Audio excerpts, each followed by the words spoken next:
Shark? I mean, inland, yeah, a shark got inside, and he got trapped because water dried. Well, I Yeah. mean, like, they're not territorial, they don't attack. It's scary, I agree, but like...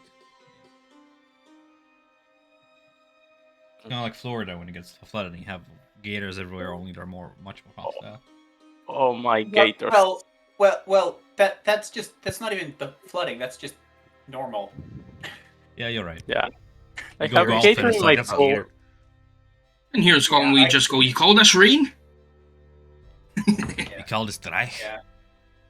Yeah, I know people who seeing an alligator in their backyard is a thing that just happens. Jimmy, like, go okay. wrestle it. Go wrestle it, Jimmy. It's Give like, it a I've little coyotes and tug. pigs. Give it a little tug. I don't know why I make Yeah, Floridans sound so hick, but whatever. We're kind of lucky at that end. Like, we've not really got any like violent, like, creatures in our backyards. Except Nessie. Nessie. Think about Nessie. Oh, Nessie. No, Nessie's good. Nessie won't eat anybody. She only wants a 350. Memes from 2007. Hello. Yeah. I need about 350. 350. I feel ancient now. Yeah, I got made to feel old earlier. Fairly Odd Parents is getting made into a live-action TV show. If you remember that show as a kid. I never actually watched, but I've seen that. I hate when they try and make live actions of things. They tend to do it very, very poorly. Yeah, let me just enjoy my SpongeBob without the porn rendition. Yeah, I've seen the trailer for the new Fairly Odd Parents. You would think it's a parody. You would think it's a porn parody. Alright. Cool. Anyway, we shouldn't dilly-dally if we're all here. 1, 2, 3, 4, 5. Cool. Because, Mac only has so long, so we will jump right into it. I don't think we even need an introduction. Everybody remembers what happened last time. We left from a pretty high note. Yeah, Jeb died, and then Jeb died, and then the universe shifted itself to make him alive. Well, I mean, It was Samson from the other side, man. we must be fair. So, on that note, because I did remedy a few things, and we found some HP around, because apparently Moonbeam does not deal damage when it just passes over you, it only deals damage on the start of your turn, or if you are, like, pushed into it, if you are moved into it, not it over you, so. Jeb's still alive and kicking for now, and we're actually going to start combat from picking up from where we left off, from Jeb's turn. Did you recover health? Because I saw that you made notes there. I did. You? I did. Alright, I'm just double checking. Yeah. Okay. I'm gonna get full health because I run like a full constitution in my turn, so I guess you're gonna reroll damage now, right? Yeah, I'm gonna get to your turn, and we roll damage appropriately when it occurs. But we're just rolling back to give Jeb the turn that he never got because I hit him twice and he went down. So, with that being said, without further delay, you are in Yester Hill, within the Druid Circle, choosing the less subtle route to attack them directly. You are fighting the Druids. Jeb, what do you do on your turn? Jeb is going to stab the guy directly in front of him. Alright, go ahead and roll for that. The rapier finds its mark. 19 total. For 19 total. Does that drop the spike growth? I will let you know. That'll be a concentration save versus 19 damage total. Rolling. It was Son 20. of a bitch. It maintains concentration on the spike growth, but it is at this point bloodied as you retrieve the rapier, even though this walking husk, this undead light, half person, has risen from the earth. It still bleeds this vile, black, dark reddish ichor. It is bloody, so I'm going to do some quick math and move on to Aya's turn, unless you want to do anything else in your turn. Moving out of Moonbeam, maybe? Yeah, I'm definitely gonna move out of Moonbeam. It's probably gonna hurt less. So 10 feet through the thorns. How much damage do I take? I do believe that spike growth. It's 2d4 per 5 feet traveled. Correct. I don't think you want to do that. It might be. Although I think you can actually move 5 feet and then choose to move the next, take the damage and then move another 5 feet if you want to. So if the first 5 feet you move through, you suffer 2 piercing damage, rolling 2 ones. And moving out of it, you finally make it out. Your bottom of your pants a little bit torn for 5 additional damage, but you make it out. Okay. I am out. Worse for the wear, and I will take the dodge action. Actually, no, fuck it. Help action against Nadia. Kill this thing, please. Your bonus action disengage, correct? Oh, right, yeah, I'd have to. Did you? Yeah, bonus action disengage. Yeah, that's what I figured. Yep. Rogues do what rogues do best. Alright. Fair enough. Go ahead and roll me concentration. Or do you want me to roll it for you? Yeah, I managed to hold on to your spell that you're holding. Remember to get it was fairy fire on this big dude. It is very far. Is that per tick? Is that per tick? Or like total of running through? I think it's one instance of damage. I don't know, because I know magic missile is supposed to be 3, right? Hmm. 3 separate missiles. Because I know magic missile is always viewed as the counter concentration spell. Spike growth. Yeah, I'm happy to roll again. Just let me know if I need to roll again, or I'm gonna look up. I want to go by the official rules because then I'm gonna remember them. Concentration checks versus spike growth, my friend. The creature takes damage for every 5 feet it travels, so the damage takes place at the end of every 5 feet of movement. This is unaffected by whether the movement through the spike is voluntary creature. Yada yada yada. It's gone.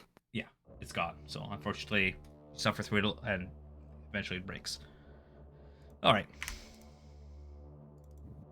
Spike growth that much more effective, but it goes both ways, right? For players as well. All right, if that's the end of your turn, we'll have a start of your turn. You take damage from Moonbeam. I'm gonna roll it properly this time. Spell. Moonbeam. Fail. This was cast at 2nd level, so it was gonna be a 11 rating damage. Okay, completely. And I have to check Constitution. If you're holding onto a spell, yes. Yeah, it fails too. You drop. I think it was shield, correct? Yes, shield. So 22 back. Okay. Well, I'm gonna grab the lance of the spear of Gavin, sorry. Gavin's blood spear, yep, in your hands. Yeah, I'm gonna try to stop this guy through the torso.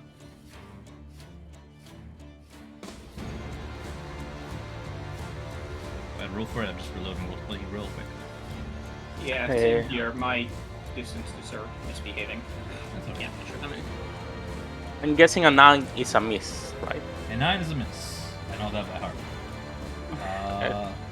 Okay. I'm gonna try to stab him again twice, so yeah. After I miss the first one, I go again. 13. A 13.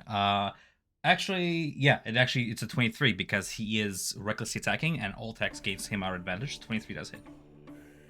Okay, and I'm gonna smite him on Alright. a level 2. No, level 1, sorry. Sure. As you wield the spear, it's almost effortless in its movements. You find flesh, stab hard, and you can hear the war drums in the distance. Channel your smite, rolling low, but damage is damage, so that's 6 plus 5 is a total of 11. Berserker, like as you retrieve, you can see some of the blood on the spear absorbs into it, and this reddish crimson mist is slowly making it toward your hand. The Berserker is already bloodied, but he's on his last fighting leg, so he looks like he's on death's door. I'm just gonna move here, and that's the turn. Sure thing. Can I just ask you, I know you dropped a shield, what's the boot icon on your token for? Dodge. It was dodge. Let me take it out. Yeah, okay, I'm just wondering. On the same turn, because you rolled an 8 for her, Elena gets to take her turn if you wish. Sure, why not? Let's... No, if she gets inside the shimmering, it's a Constitution saving throw, right? She's just gonna get next to Bardar. Just stay there. stay there, Elena. That's it. Alright, up to you. Next, we have this druid over yonder. She is currently not maintaining any concentration spells, so she's gonna go ahead and you see her concentrate like a green mass of energy begins to sparkle like a gem in her hands, and then she lunges it forward, shooting it forth. She's gonna go ahead and cast Fairy Fire on the cluster of you guys. Oh, counterspell. Oh, At second level. it is second level. Okay. Oh, actually, no. It has to be at third level. Has to be a minimum. third. Yeah, What do you mean it has to be a third? it's a third level Counterspell's a third spell. level spell. Oh. I thought you were asking me Fairy Fire was second level. It was first, but yeah, okay. Now Counterspell is gonna go ahead and go. Range is 60 feet, so I'm gonna choose new icons for all the two, so I'm kind of maneuvering here. That's perfect. And it's a. Oh, that's your Counterspell. Like, I'm reading the spell, I'm like, that's what it does. 20 feet cube. So if I cast it like over yonder, any creature. So she doesn't get to choose. It's both enemies and foes. Okay, that's fine. That's fine. I mean, he's already reckless, so it doesn't make a difference to me. I'm gonna put that here, and there. There we go. That's the area. Was dexterity? I do believe so. Each creature, any creature in that area, must Yep. make a dexterity saving throw, Dexterity. DC 12. So she maintains concentration on that spell. And I'm assuming that you're not actually counterspelling, given that you have to cast it at third level. No, I believe Nadia said that she can. Well, I'm trying to find what I've done. For some reason, it's saying it's another third level spell, but that's not right. So I was checking the chat. Okay. Well, you let me know in future, because we'll resolve that, but it is your turn. As she maintains the spell, she's going to go ahead and join her companions, limping back towards safety at full speed or beyond. That being said, it is Nadia's turn. Hold on, my is anyone else having problems with Roll20 right now? I did. I had to reload, and it's gotten better with the reload. Okay, I've reloaded a couple times already, but it's moving around. It's I okay. can't Just zoom in or talk out to or me. anything, Like, imagine but- like I'm Yeah, DM that's and I fine. can control tokens and stuff. So That's I'm Ninja going. style. I'm gonna cast a. What the fuck is it?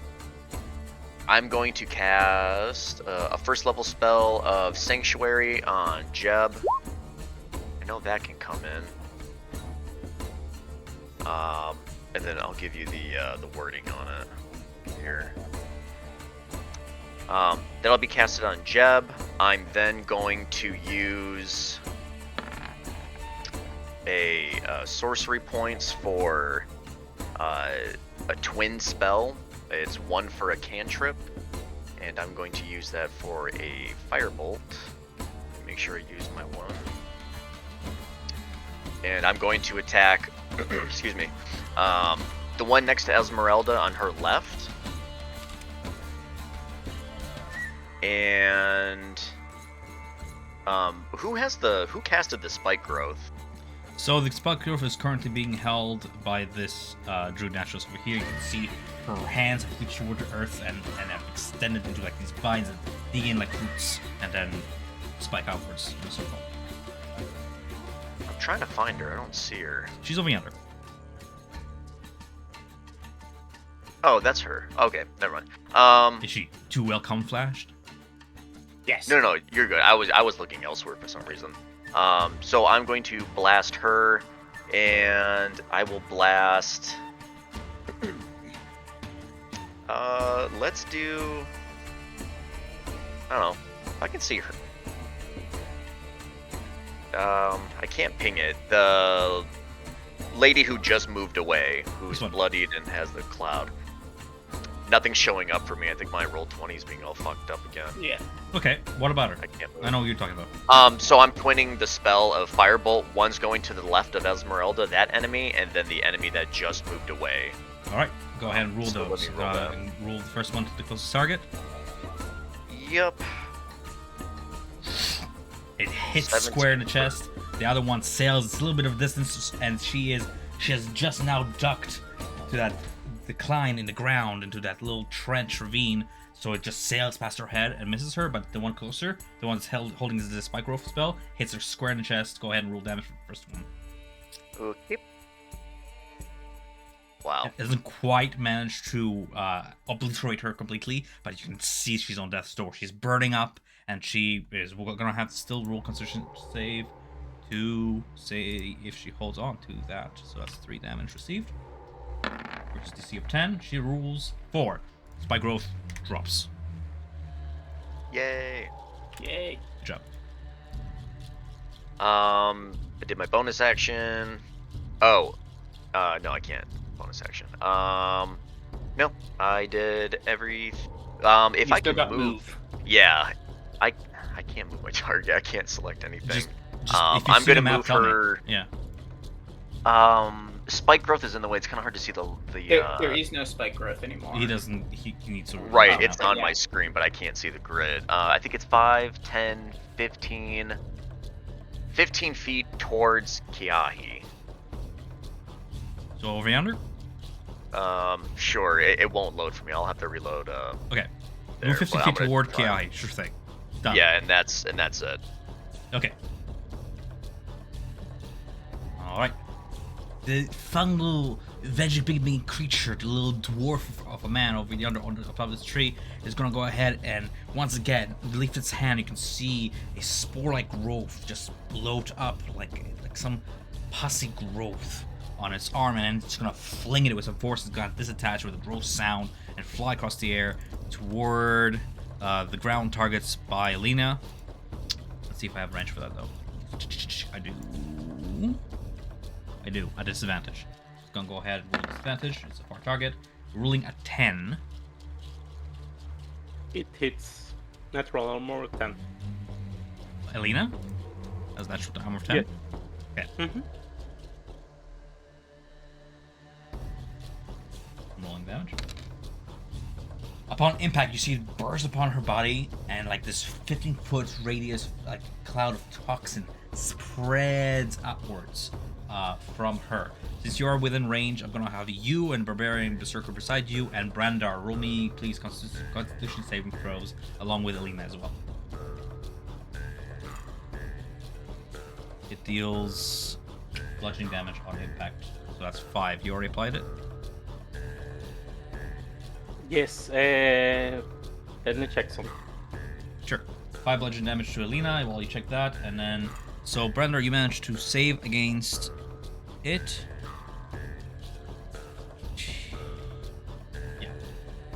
Yeah. You are poisoned.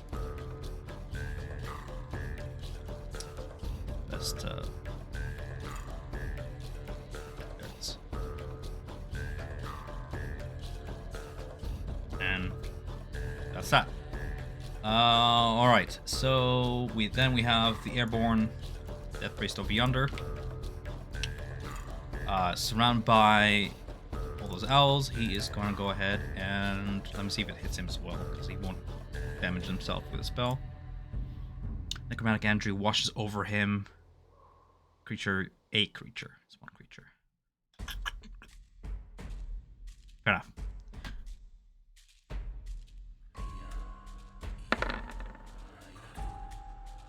He attempts to grab at the nearest owl. I believe 10 does not hit. And misses. 12 AC. They dodge it away. You can hear it shattering angrily as he is going to go ahead and... Does he have anything else? No, he's surrounded. He's absolutely surrounded. Okay. Yeah. Thrall makes one attack with his quarterstaff. Casts one spell. Okay, so... Quarterstaff against one of the owls. 14 against one of the owls. This one will be yonder. Okay. Do you want that one, or do you want the one that's damaged? Yeah, let's do it. I can see it. rapier. Okay, how much damage do I take? It's gonna be 8 bludgeoning. Okay, that owl is still standing. That owl Yep. is bloodied, however. Right. Then we have Esmeralda on the ground, kind of taking a stance to protect Jeb as he disengages. She's gonna go ahead and see here. Yeah, we're good. Keep it simple. Okay. 2 with rapier, 1 with her hand. First one is against this target over yonder. 20 hits, 7 piercing damage. It finishes the druid off and it dies. Then turns toward the little dog-like fungal creature beside her, and she's gonna go ahead and slash him with rapier and hand axe. It's gonna be 24 to hit, 8 slashing damage. Giant owls take their turn on initiative 19. Okay, I'm going to go ahead and do this in a second. Ignore the last 2 of these because they don't actually count. Sure. Yeah. Because made I a only micro have for- 6 owls in play. And I made one that does 8 by default. They are all doing a transposition attack on the flying guy. Against an AC of 18. So that's 1, 2. So he takes a total of 16. Oh no, he takes a total of 11 slashing damage with that. Because I only had 2 hits. Everything else was under 18. Okay. And I will figure out. I think I want to do basically Flybys. this. Yeah. Yeah, I'm doing flybys and I'm spreading them out a little bit more.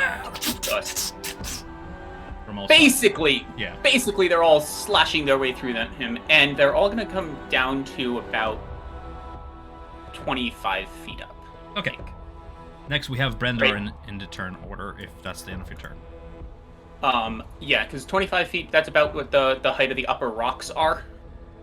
A little bit higher than that, yes. The rock's a little bit below the 25 feet. Okay, in that case, I'll bring him down to 20. The wall of rocks is about 10 feet off the ground. Okay. Mhm. Then, yeah, I'll keep him at 25, then I think. That'll keep him safe. Yeah, Yep. that should be fine. Okay. That being said, Brandar's turn.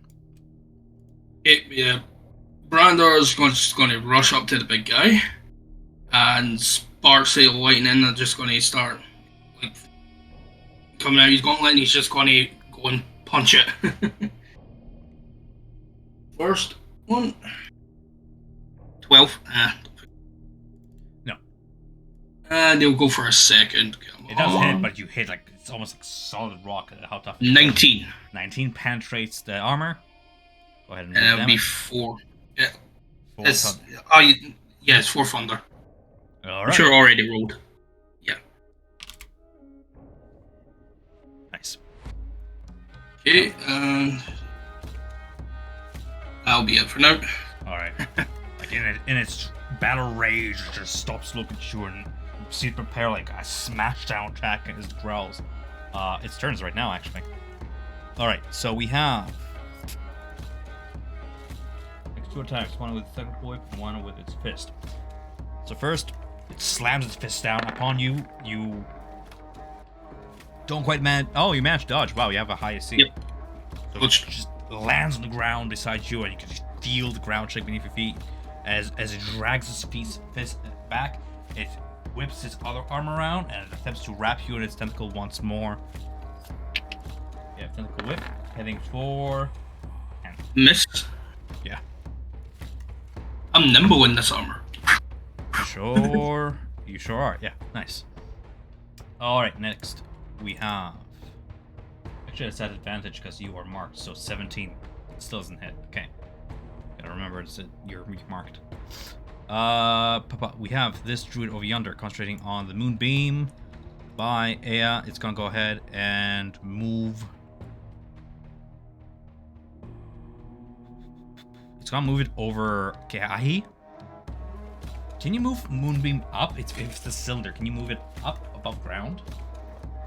I mean, technically it's a cylinder coming down, so anything in the sky, I would say it's It doesn't say it's coming down. It's a 40-foot high cylinder. I think if you can bring a wall flower up, you can bring a cylinder up, and you're too high for I'm it. at 45.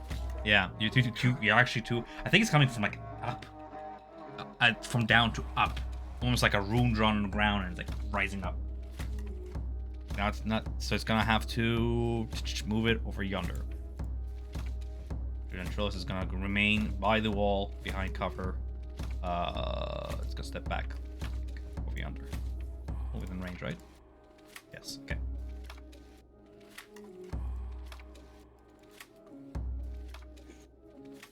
You see the fungal dog-like creature pursue Jeb, not leaving Esmeralda's melee range, attempts to bite him nonetheless. It's gonna be 6 to hit against. Actually, it has to make a wisdom attack. Wisdom no? A does not succeed against Sanctuary, does it? Sure, your spell to save the CAI is not 8. Nadia, but Oh, it's Nadia who caused. Okay. And I believe the spell DC for that is higher because I would think so. For sure. Okay, so it's gonna have to attack that by attack. Do I roll again for by attack? It's 15. You just have to choose a new target. So if you don't succeed your wisdom saving throw, I have I'm to just roll an wisdom invalid save target. throw, and then I choose my target. So it's gonna be 6 Yes, against yes. Esmeralda. That does not hit her, but it's gonna remain there, confused by the spell's effect. Next, we have the Berserker in your mists. It's gonna still recklessly attack, coming up on Aya.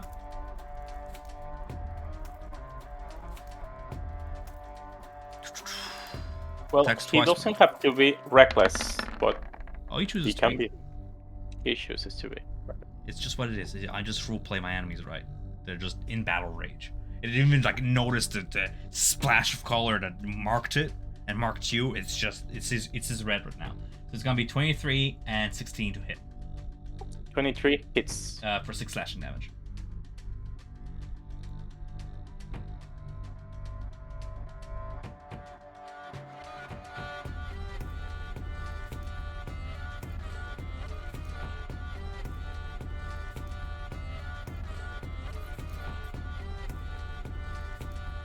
Okay, we're just reading on ability. Sorry, I didn't say anything. I was reading the Berserker's ability. Alright, so that's gonna be that. And then we have Druid Assault over yonder.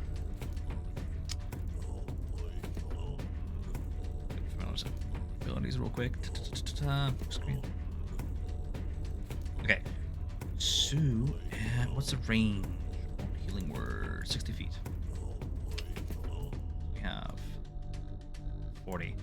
So you see this druid stand over yonder, kind of whisper a druidic prayer under its breath and point skyward and send a bolt of healing magic toward the death priest above. It's gonna go ahead and healing word, and then it's gonna go a healing word second level. Why not? And Thorn Whip is a range of 30. You're too high. Yeah, he's too high, so it's gonna go ahead and move over yonder toward Nadia and Thorn Whip with an action. Against Nadia, it's going to be 12 to hit. Misses. Rebounds. Yep. Okay. We have Gai next in turn. Okay, so I will fly. So that's 45. So I will fly over to here, so that I am within 30 of that guy, of our flying oak. And I will conjure up some fire within my hand and toss it at him. However, the fire is now blue instead of normal orange. Not control flames, produce flames. I know what I'm doing. Yeah, missed. A 12 just 12.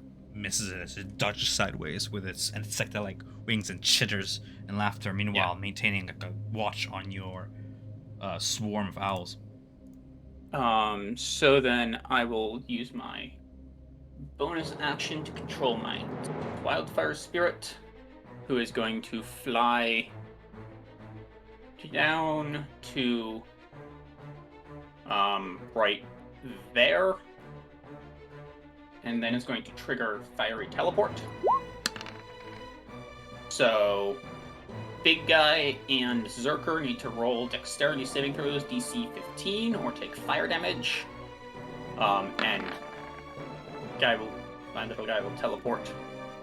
Actually, he's going to stay teleport this way. And Keonki is going to be down to only 40 feet in the air to keep that intact. And Aya, you may choose to teleport 15 feet from where you are in any direction. As the explosion of fiery Nova just explodes outward, singeing the momentum slightly, but the Berserker just like takes the brunt of it from the back and just goes. "Arrgh!" And you can see like smoke coming from the back of his head, and as he falls prone to the ground, you can see his entire back and like scalp is singed. He's dead. Blamed. And that would be my action, bonus, and movement. So that's it. Okay. Alright, we have the Druid Naturalist over yonder. He is holding on to the Moonbeam over here. He's going to go ahead and move it.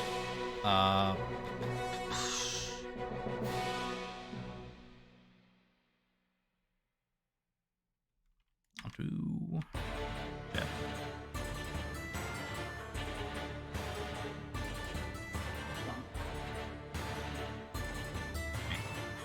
He's pretty safe where he's at, so he's going to go ahead and...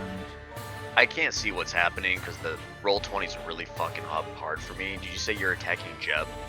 Yeah, I moved the on- Moonbeam over him. Okay, he has Sanctuary, so he has to make a Wisdom 15. He's not making an attack against him, he's moving the spell over him. It's not a targeted spell. But, It's- oh. I believe so. Right. Well, let me read Sanctuary, you might be right. Sanctuary has a thing about fireballs, so, right? There's specific crawling out. Well, for let me- fire on let it. me see. Scroll creature- up in the chat, yeah. You order a creature within range gains attack. Until the spell ends, any creature who targets the warded creature with an attack, or see, you think it targets the ground around them, or Humper spell must first make a wisdom save. This spell does not protect the ward creature from area effects, such as explosion of a fireball or moonbeam. It's an area. The area effect. of a moonbeam. Yeah. Yeah. Unfortunately, moonbeam is not blocked by Sanctuary. It's sad. Right. And then Druid is going to go ahead and leap down and attempt to shield its other Druid folk, giving it like half cover with its body. That being said, that's the end of the turn. Beginning of Jeb's turn, now I roll moonbeam damage.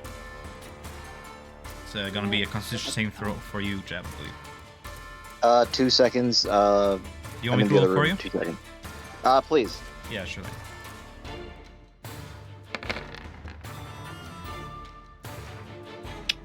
Okay, this is Constitution. good. Rolling That a is less 5. good.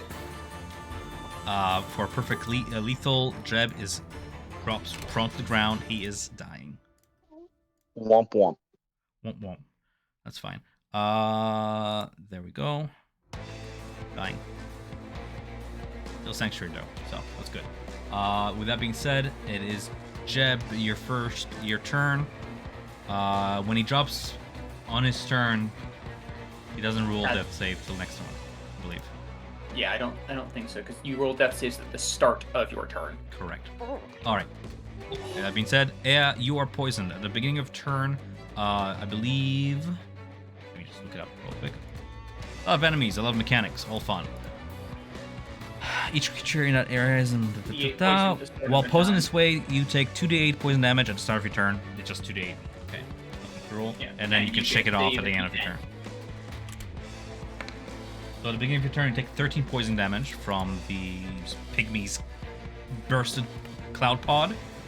Still poisoned, though you get to check your turn. Perfect. Yep. Okay. I'll do the math later. I'm gonna get on my steed, so not Have you sure moved how it- to have you- stack. It's anywhere in its space, I believe. Doesn't really matter. You're mounted as a unit. Your size is large, technically, while you're mounted. So Where you're at doesn't really matter. You're part of the Steed's space. That being said, it's half your movement mounted. Yeah, I'm aware. So, alright. I'm gonna. She's gonna run far behind 5 feet and then run against the zombie and try to run him over. Go ahead, roll for a trample. In order to get charge damage. And natural 20 critical. Nice. Yeah. So for some reason it's not rolling damage, but yeah. You have to click the attack button. Yeah. I think. When it comes to creatures, you have to put the attack word right next to the 25. Okay, perfect. Yeah. And while you're at it, you also get this. It's 4 bonus. So altogether I have 4, 1, 9. What? Should you double the charge damage as well because of the crit, or not? I'll allow it. Only fair. Takes an extra 2d6. So on top of that, 9 plus 5 is 14 total damage, and strength saving throw on it. Size limit. No size limit. Cool. Oh well, and while he's recovering from being rammed, if he's still alive. Oh, He's still alive, but he's browned. Oh, so no, forget what I was gonna do. Well, he's prone. I'm gonna jab him with the spear, and I imagine it's a straight roll, right? What is the strength roll? That's Okay. point. I'm poisoned, but he's prone, so I'm guessing it's a straight. Oh, it's a straight roll, yes. Advantage is disadvantage cancels each other out, correct. A 14 does not hit. Unfortunately. 17 does. 17. Okay, and while I'm stabbing him in the eye, I'm gonna smite that with a level 2. You just sink it into the eye hole, you hear this much brain, and it doesn't feel pain so much as it just growls in annoyance being an undead, but smite might just burn from the inside depending how much that does it. How do you want to do this? Just jam your spear in there and it begins to glow. You see light come from every single orifice, just burning it from the inside, and then skull burst. It's good. I feel the drums of Kaban on my head. So go ahead and cover that temporary hit points as you draw the spear back and you feel the blood mist enter you. Sure. I'm gonna move a little forward. That's it. Yeah. Don't forget your temporary hit points for the spear. Yeah, Drop perfect. someone to 0 with them. You need the health. Yeah, that poison. And should I roll something for the poison, or it's for a while? I believe it's save at each turn is what the thing said, but fine. Target can repeat the saving throw at the end of each turn. Constitution, if I recall. Yep. Next is Constitution is 12. Well, I failed. Okay.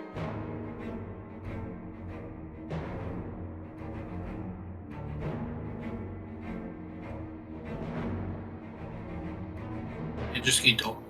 Since he's on the phone. Yeah, he's on the phone. I'm having a real bad time with Roll20 right now. It keeps locking up, freezing. I can't see anything. Alright, guys, nothing I'm back. updates.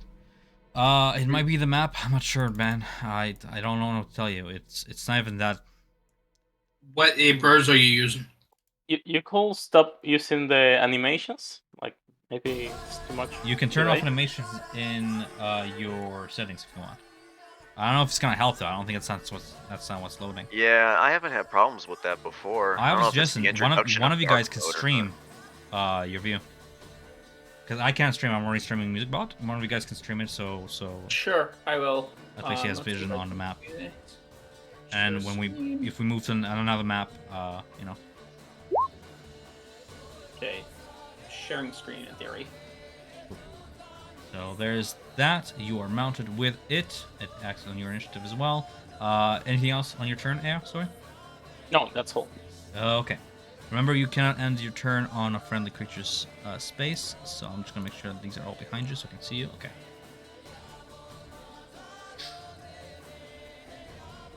Alright, we have the naturalist over yonder. She was holding on to Fairy Fire.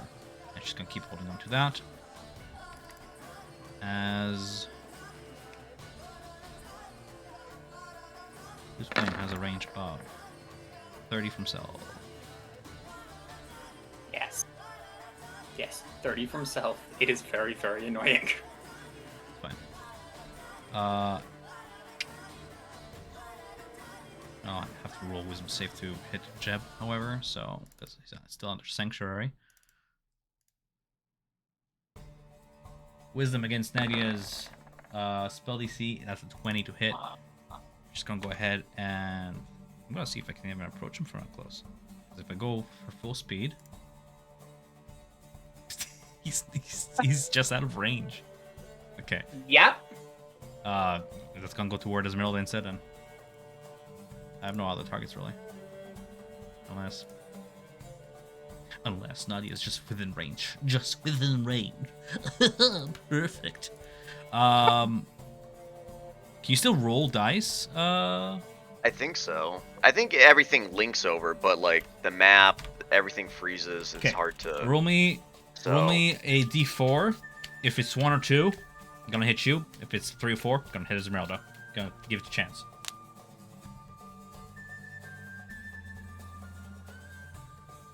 Okay, 17 to hit against Esmeralda. There it is. Perfect.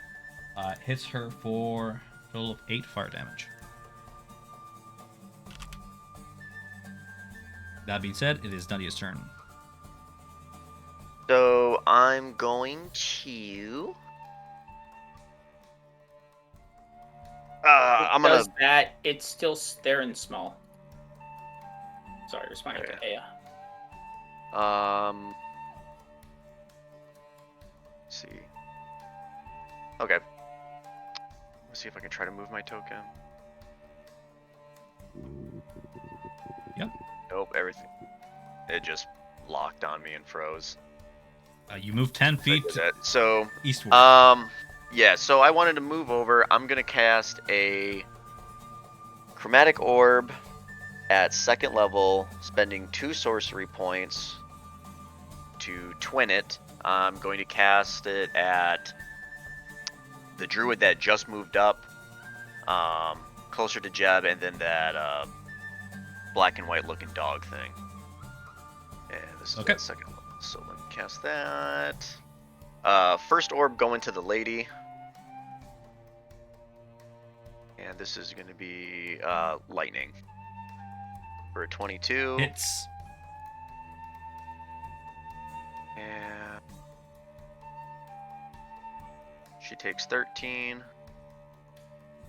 Still standing on death's door, however. She's gonna go ahead and roll a Constitution saving throw against your 13 damage. See if she still holds on to Fairy Fire. She drops Fairy Fire. Did she cast? Oh, okay. I guess she cast it. I didn't know that. Yeah, the Moonbeam people are on the other side. And then the dog is getting. Sure. You're shooting your beam That through big. Esmeralda's face. He's gonna have a 11. little bit more AC. They wouldn't have hit it anyways. So you see it just sail past Esmeralda. She dodges it away and she's like, "Watch it." But that does not hit. However, the druid is on its last fighting legs. That being said, anything else on your turn? Let me look back at Samson's screen.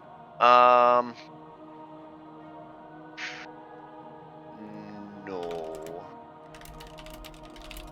That'll be it. Alright, with that being said, we have the Veggie Pygmy over yonder. Still on this roost tree. It's gonna go ahead and climb branches to get a little bit closer. Have anything? Yeah, thanks. Okay.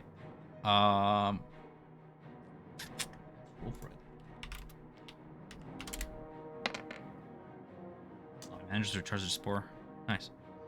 Go ahead and try and fling another spore attack. It has hella range. It can like just fling those.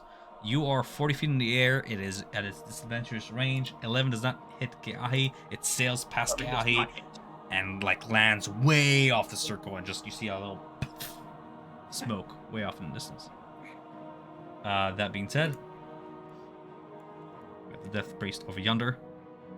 It's gonna go ahead and charge at you, Geahi.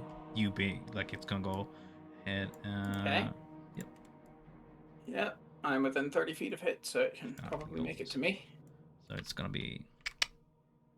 Yep. It's gonna go ahead and dive upwards towards you. Actually, no, that owl's too low, so it would not get an attack opportunity. No, unfortunately, you lowered them. It's gonna go ahead and make one staff attack against you, kind of with a whipping motion for natural 1. That'll miss. Miss, and then with a backlash with the staff, it's gonna cast a spell upon you. Damn,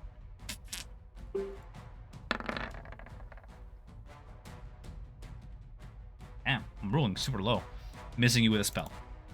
See this foul, blackish hour just pass by you, missing. Alright. Down on the ground, we have Esmeralda. She's going to go ahead and approach. Move yonder so she doesn't take spell damage from the moonbeam. And she's going to attempt to drag. How much movement speed does she have? 30? She moved 10. Means she can move 10 more. She's going to drag Jeb out of the moonbeam a little bit backwards toward the tree over yonder. Oh, fuck, that's going to be like an attack against him. Yeah, or she can just drag him out of the moonbeam. And then, because that wouldn't be her action, she could try and stab the dog, right? Or is dragging someone, or is dragging somebody is an action. Yeah. It's a shove action. That being said, it has to rule wisdom saving throw because he's still under sanctuary. Failing. He's gonna hit Esmeralda instead with its opportunity attack.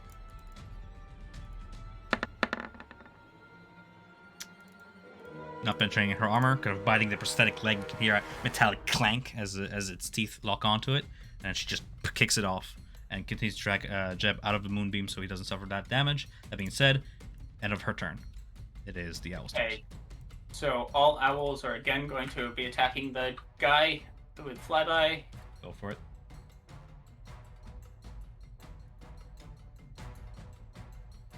And again, only the first 6 of these count.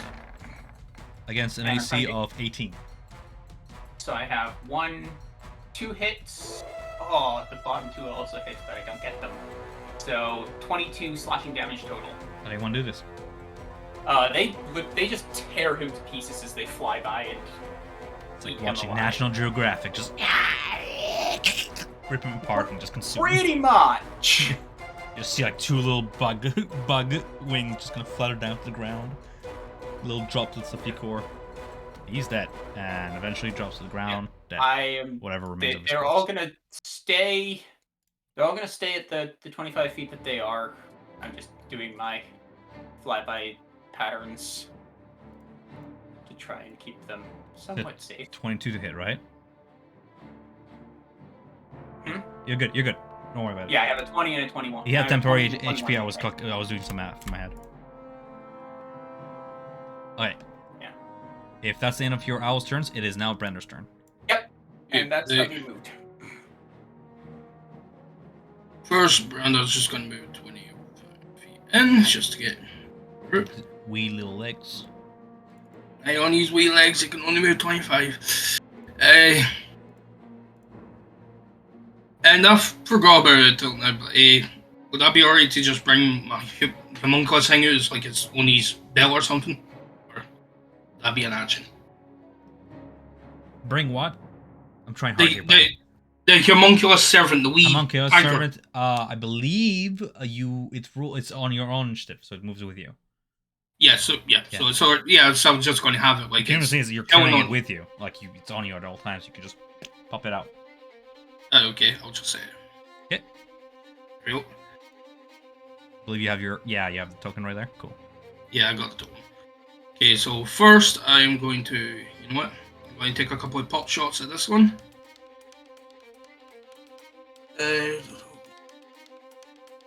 So first one will be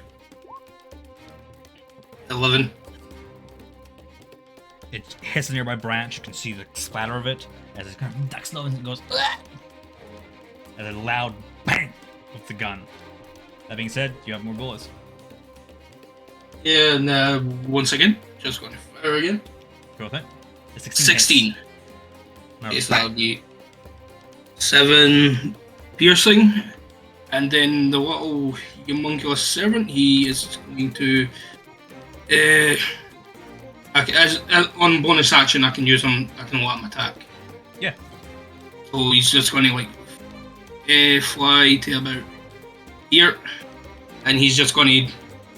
Actually, I think I'll need to adjust his character sheet there just notice because he uses my spell attack bonus as a modifier. For now, just we'll wing it. You Yeah. know how the thing acts. We'll change the sheet So later. and then you just kind of see it spin through the air, and then the top of the tiger just open and it just fires a little like blast of energy. So that would be a 21 if plus my is 6. So I guess that hits. Force strike is 30 feet range. I'm just studying. Never seen homunculus before. Neat. So a little shimmer of air just disturbs and goes Yeah, so- forward. 15. Yeah, that hits. Go ahead, roll damage. Okay. First, the bullet goes through it. You see a little puff of spores just from the side. And that's 7. 7 force. Okay. It's bloodied. You can see some of the spores are falling off now, flicking off, and it's like bleeding from the gun wound shot with this like yellowish, semi-translucent ichor. That being said, Yeah. anything else? I'll be down. I'll be down my turn. Okay, you see before you, Brander, about 10, 15 feet in front of you, a corpse just drops of this insectile creature, whatever, just mangled remains. The head has been removed, the wings have been torn off. And as it hits the ground, slowly, like these roots come out of the ground and they begin to like enwrap it. And you hear like the little crunch as it crushes it. And throughout this round, it will begin to slowly sink to the ground. Undead Abomination is dead. So we have the Druid over yonder. Here in the large bang, you catch its attention. It is concentrating on a moonbeam. Not being very effective right now without entanglement. Go ahead and actually, this concentration is not. So, bear with me. No, screw it. It's gonna drop the moonbeam over yonder.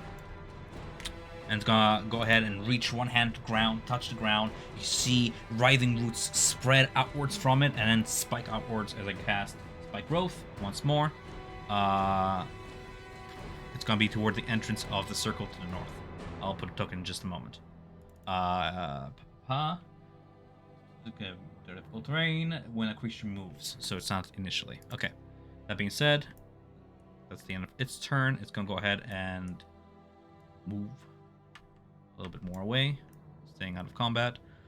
We have Druid Naturalists, and then we have Thorny. He's gonna give chase, trying to bite at Jeff's ankle. He's, by the way, dying, guys, so. Yeah, and Sanctuary is still up, I think, right? It is. It's gonna go ahead and rule Wisdom. Failing. It's gonna go ahead and go after Esmeralda, I guess. This little yelp of a guy with his freaking +3 to hit. Nah, I'm just fucking gnawing at his prosthetic. It's more annoying than anything. Berserker is dead. Silent is over yonder. It is gonna go ahead and charge at Nadia.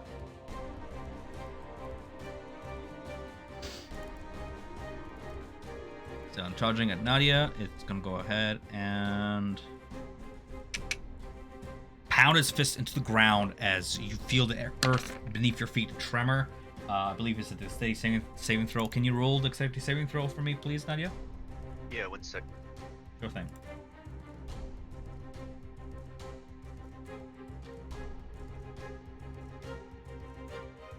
Through. Yay! Okay, So you fall prone to the ground and suffer 2 bludgeoning damage. Yeah, that's it. As it engages you in combat within melee range, you are prone. Go ahead and put that on you. Prone. That being said, Kiahi, it is your turn. As I'm gonna go ahead and put that. Okay. Alright, Kiahi will go. Burn brighter, fall into ruins, and be reborn. And I'm going to cast Healing Word. Neat. What did you just say? Burn. It's burn brighter, fall into ruins, and be reborn. Nice. Okay. Healing Word on Jeb. I do have Enhanced Bond up because I have my Wildfire Spirit in play, which gives me extra stuff when I cast healing or fire damage spells. Neat. It's an extra D8 worth of either healing or fire damage, depending upon which. So that is 13 points of healing to Jeb as Kiahi throws out a burst of blue flame that completely consumes Jeb Engulfs and just. and leaves, and the wounds almost turn to ash and fall off of him. Okay, so that was my bonus action.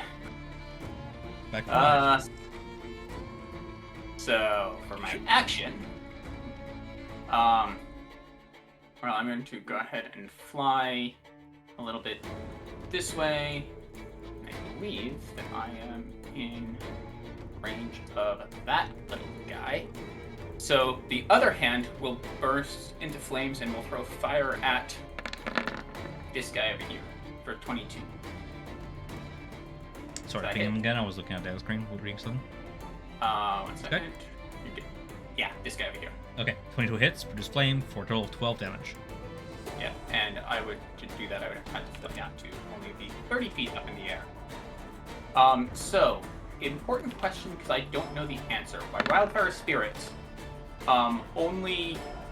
if I don't use my bonus action to command it, the only action it can take is the dodge action. Mm-hmm. Can I still have it move? Or do I have to command it to move? Yeah, movement is For not my action. bonus Movement is movement. Okay. Okay, so that's gonna go ahead and fly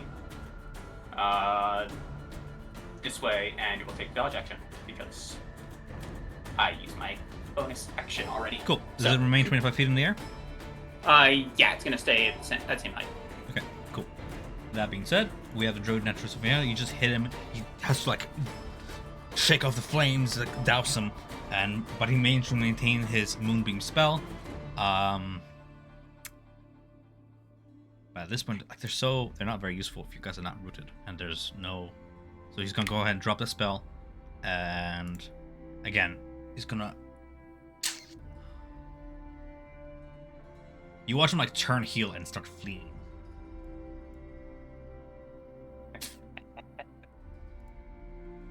Okay. 30 and then dash action. He's gonna flee downwards toward the grove to the south. You see this like copse of like dead trees in the distance, with a central giant black bark tree. Yeah. So no longer concentrating on a spell. It is Jeb's turn. Is this one bloodied at all? Which one? The one running south. No. It's panicked. It sees its foes die, but it's not. It didn't seem too wounded. I don't want to waste it. So I'm going to prone. I have 50 feet of movement. 5, 10. I get up 5, 10, so he can make an opportunity attack because I still have Sanctuary. I believe he already made it this round. Okay. So.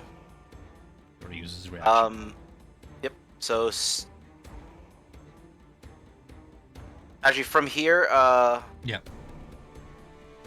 He's gonna go the other way. Sorry. Sorry.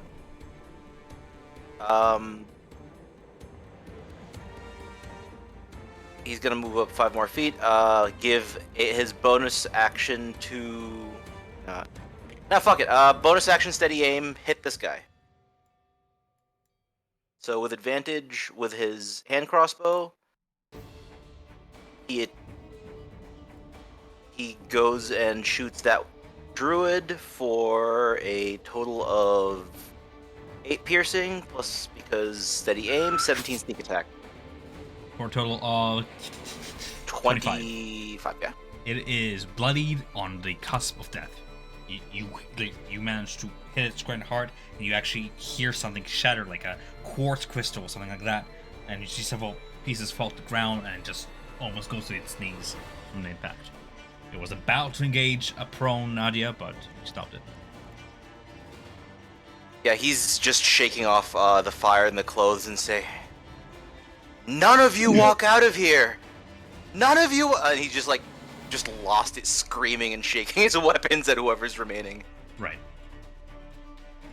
A little bit of heroism from Jeb as Aya, you took your turn. It is the beginning of your turn. You didn't manage to shake off that poison, unfortunately. It's going to be an additional 2d8 poison damage at the beginning of your turn for 8 poison damage. At this point, you got rid of one blight disease, and you're receiving another as little yellow spots begin to form on your skin and like blow it up a little bit, like little bubbles, little sores. Nice description. Yeah. I'm gonna point my finger to the naturalist that is casting the spike growth, and I'm gonna send Eldritch Blast to it. Sure thing. I believe you get 2 bolts? No. Yeah, 2 bolts. Just check if I'm correct on this. And when the lightning hits, he's gonna move back 15 feet. Like some of the ground is gonna start pushing him back. And it's a total of 7, 10, 19 damage. How do you want to do this? Oh, wait, no, hold on. Sorry, I was looking at AC. Got excited there. 19 damage though is significant though, because it has to roll a concentration. Yeah, it has to roll 2 constitution. It drops the spike growth. It's still alive? It's still alive, but it doesn't maintain concentration on the spell. It receives Okay. all of that damage. Okay. Can you move him here? 15 foot back? Yes. Drag forward. Thank you. And Elena, like a Serling, is gonna climb this wall and is gonna ram him. As you kind of get onto the wall and just try to like leap off, you can hear a rumble from the skyward from above. I'm just rolling chance here. Sure. You manage to leap off. Joss's lightning strikes behind you, but you leap toward the druid. Yeah. It's gonna be Those are around 13. 13 hits. Okay. Spellcasters of this cast of druids are not very well armored like their berserkers. It just receives a full blood damage of that. 2d6 additional charge for a total of 15 damage. It is bloody. Oh my god, how much health they have! Okay, cool. It was not hit the entire like. Yes. Okay, cool. You saw that it was gonna kill it with this did. It did a critical amount of damage, but like it's still alive. Yeah, and most importantly, it took out the spike growth. Yeah, that's good. And the DC saving throw to see if it's sprung.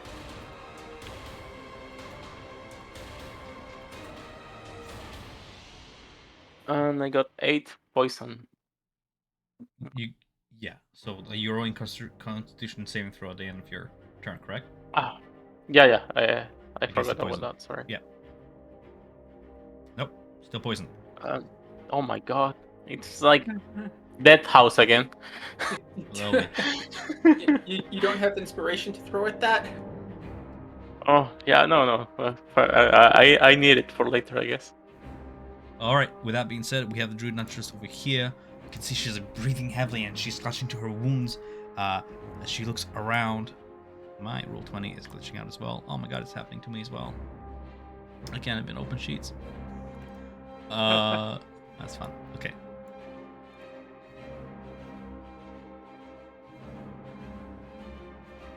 Sorry, he has to do a DC strength to see if he's prone. You I think so. Strength. Yes. Please roll. 14. He pass. Yeah. Right. So maintains. All right. So we have these naturals are like getting trained as well. You begin to see her try and cast a spell. Little sparks come out, but like nothing conjures. Desperate, she grabs onto her staff and with a war cry with 2 hands, you see her cast the remaining of her power spell. Some seep into it, and you see spikes and thorns begin to grow out of the end of the staff as she charges toward Jeb.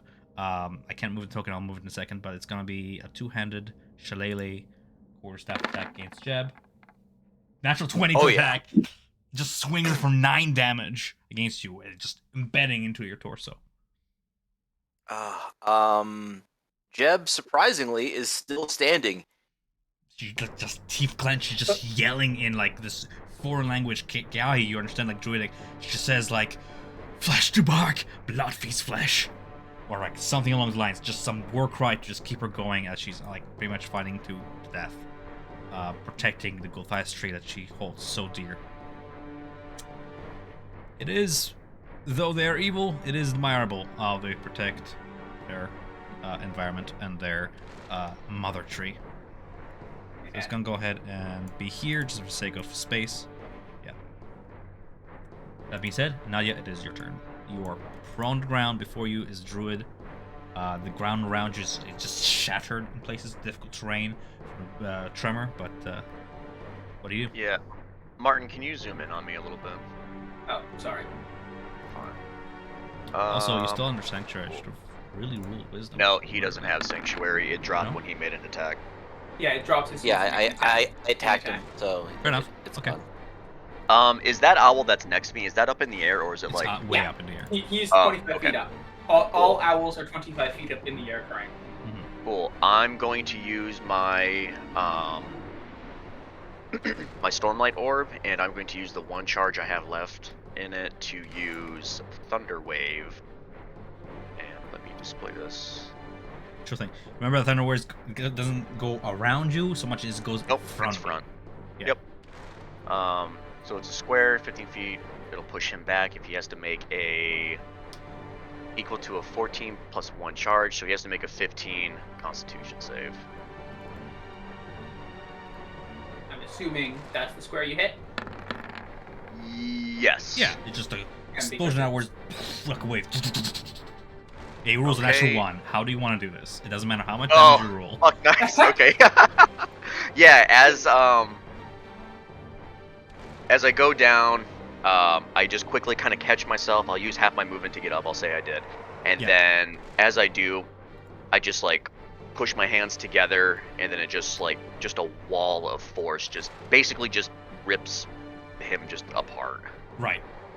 It was like in the middle of pulling out Jeb's arrow and just looks up. He's like, "Whoa," and just gets blasted away into several pieces. It is. He got a little too close there, pal. And then, boy, where's my bonus actions? bonus action. Zoom back in. My coffee's running out. Yeah, and then I'm going to. Who's above to the left of Jeb? Is that an enemy right there? This one?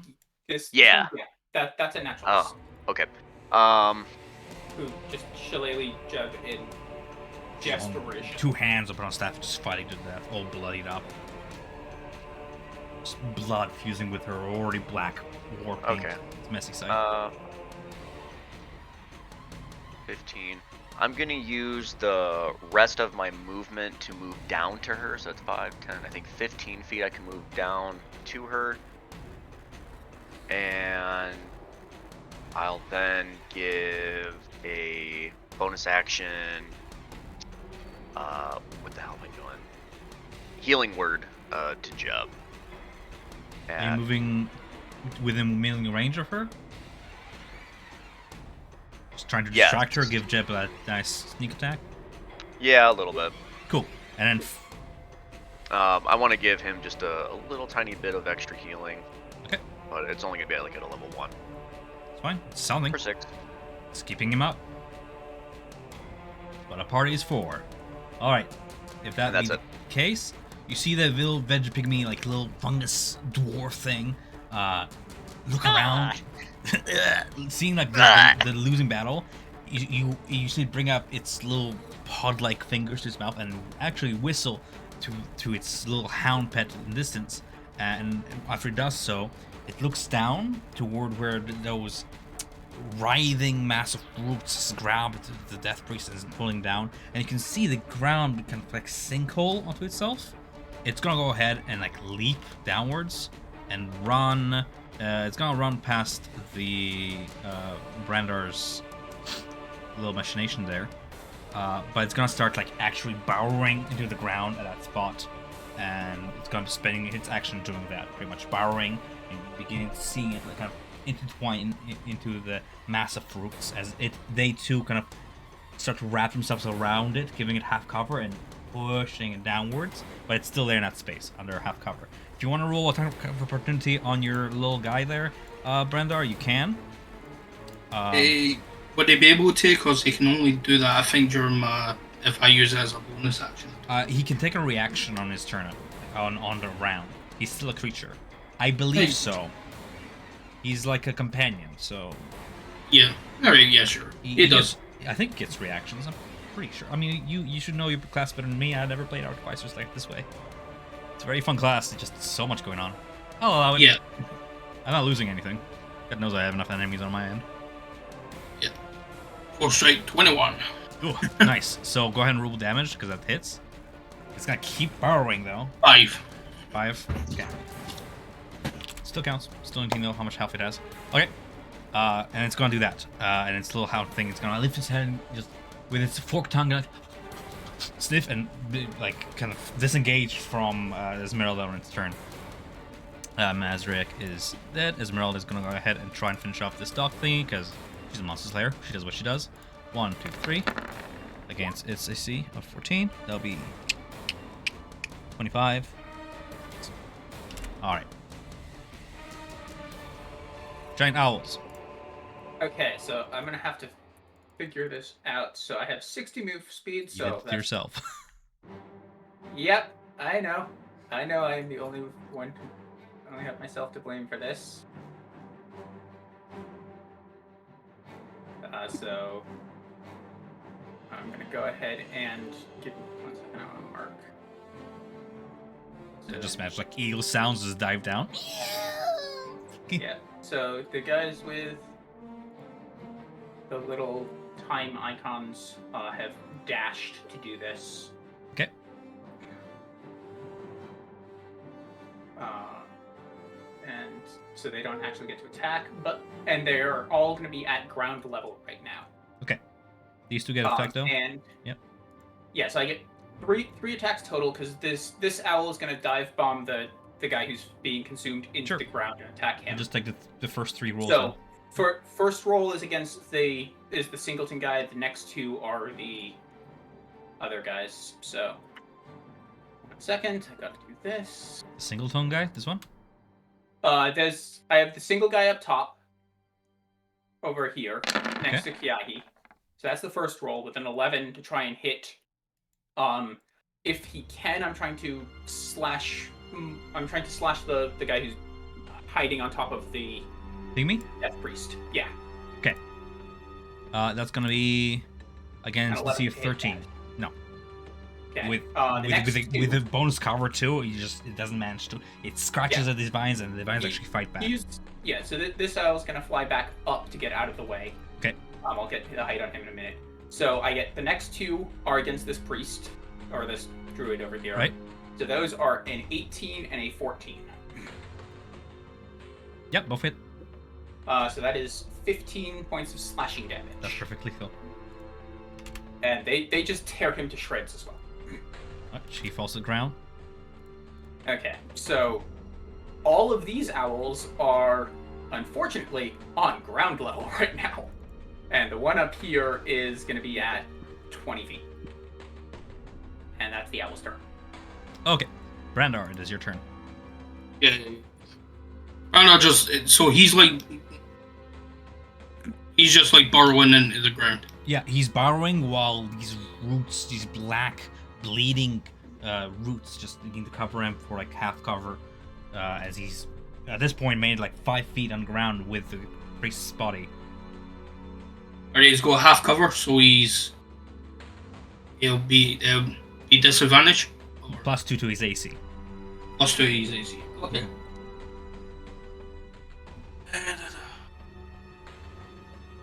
I can't do it. Hey, Brander's just going to look at him and go, "Where are you going, you beetroot?" He's just going to take 2 pot shots at it. Alright.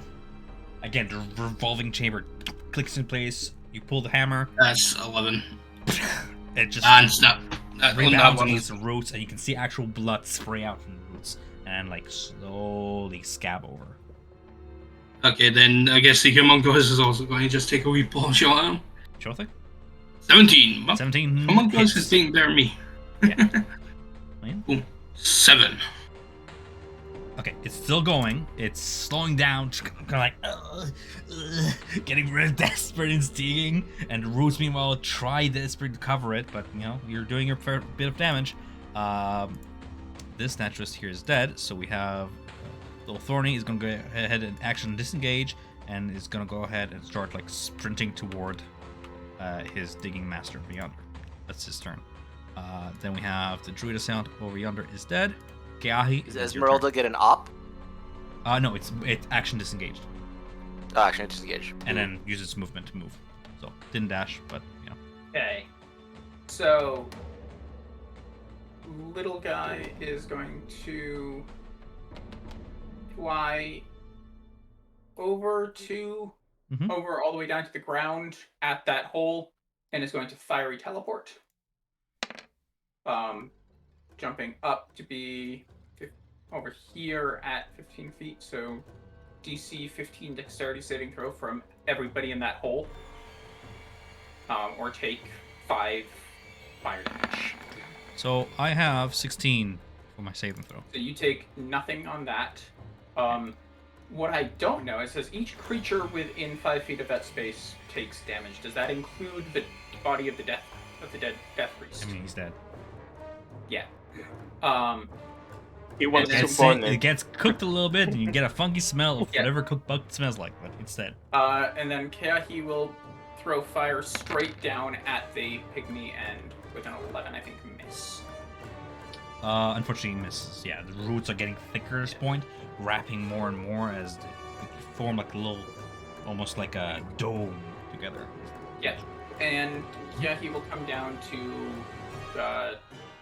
just 10 feet off the ground at this point. Okay, fair enough. The druid from the south is continuing to run. Do your owls get opportunity Did attacks? I believe they would, but also, did I not? I thought I had lethal on him with 15 slashing damage. I thought you attacked this one. Oh no! How could I have attacked that one? All my owls were down. I don't know. The lower one. It's confusion. I'll Yeah, apply all 15 of damage my- to the one to the south. I don't know. Yes, all of my owls were It's a down. big the old south battle. side. I'm just alright. He is Yeah. bloody at this point. He's limping. It's a lot of damage on him. You slowed him down, but so in that case, this priest by A is still alive then. Yeah. Okay. So, I Right. would assume they get attacks of opportunity because they're owls. They're just beasts. And they will all be taking them if they get the opportunity, because their direction has been murder-late this guy, turn him into dust or shredded stuff. Okay, so he's gonna attempt to flee southward. Go ahead and roll for the appropriate. Those of them who still have the reaction then. There would be all of them. None of them have used the reaction, so I get 5 of these. Yep. So 3, 2, 6, 1, and we wait for roll 20 to catch up That's fine. because I've asked it to do a lot of dice. That's fine. I like the So macro. first 5 of these. So I have a 19, Wow. a crit, an 18, a 10, and a 13. Oh, but the fourth one hit. And a 21. Jesus. So I Yeah, deal 22, Disgusting. 34, 42 plus an extra 2d6 1 for the crit. Let's just say he's dead. Give me a total number. Is it above? So it's 42 Oh plus yeah, no, 13. yeah. No, absolutely get scavenged apart.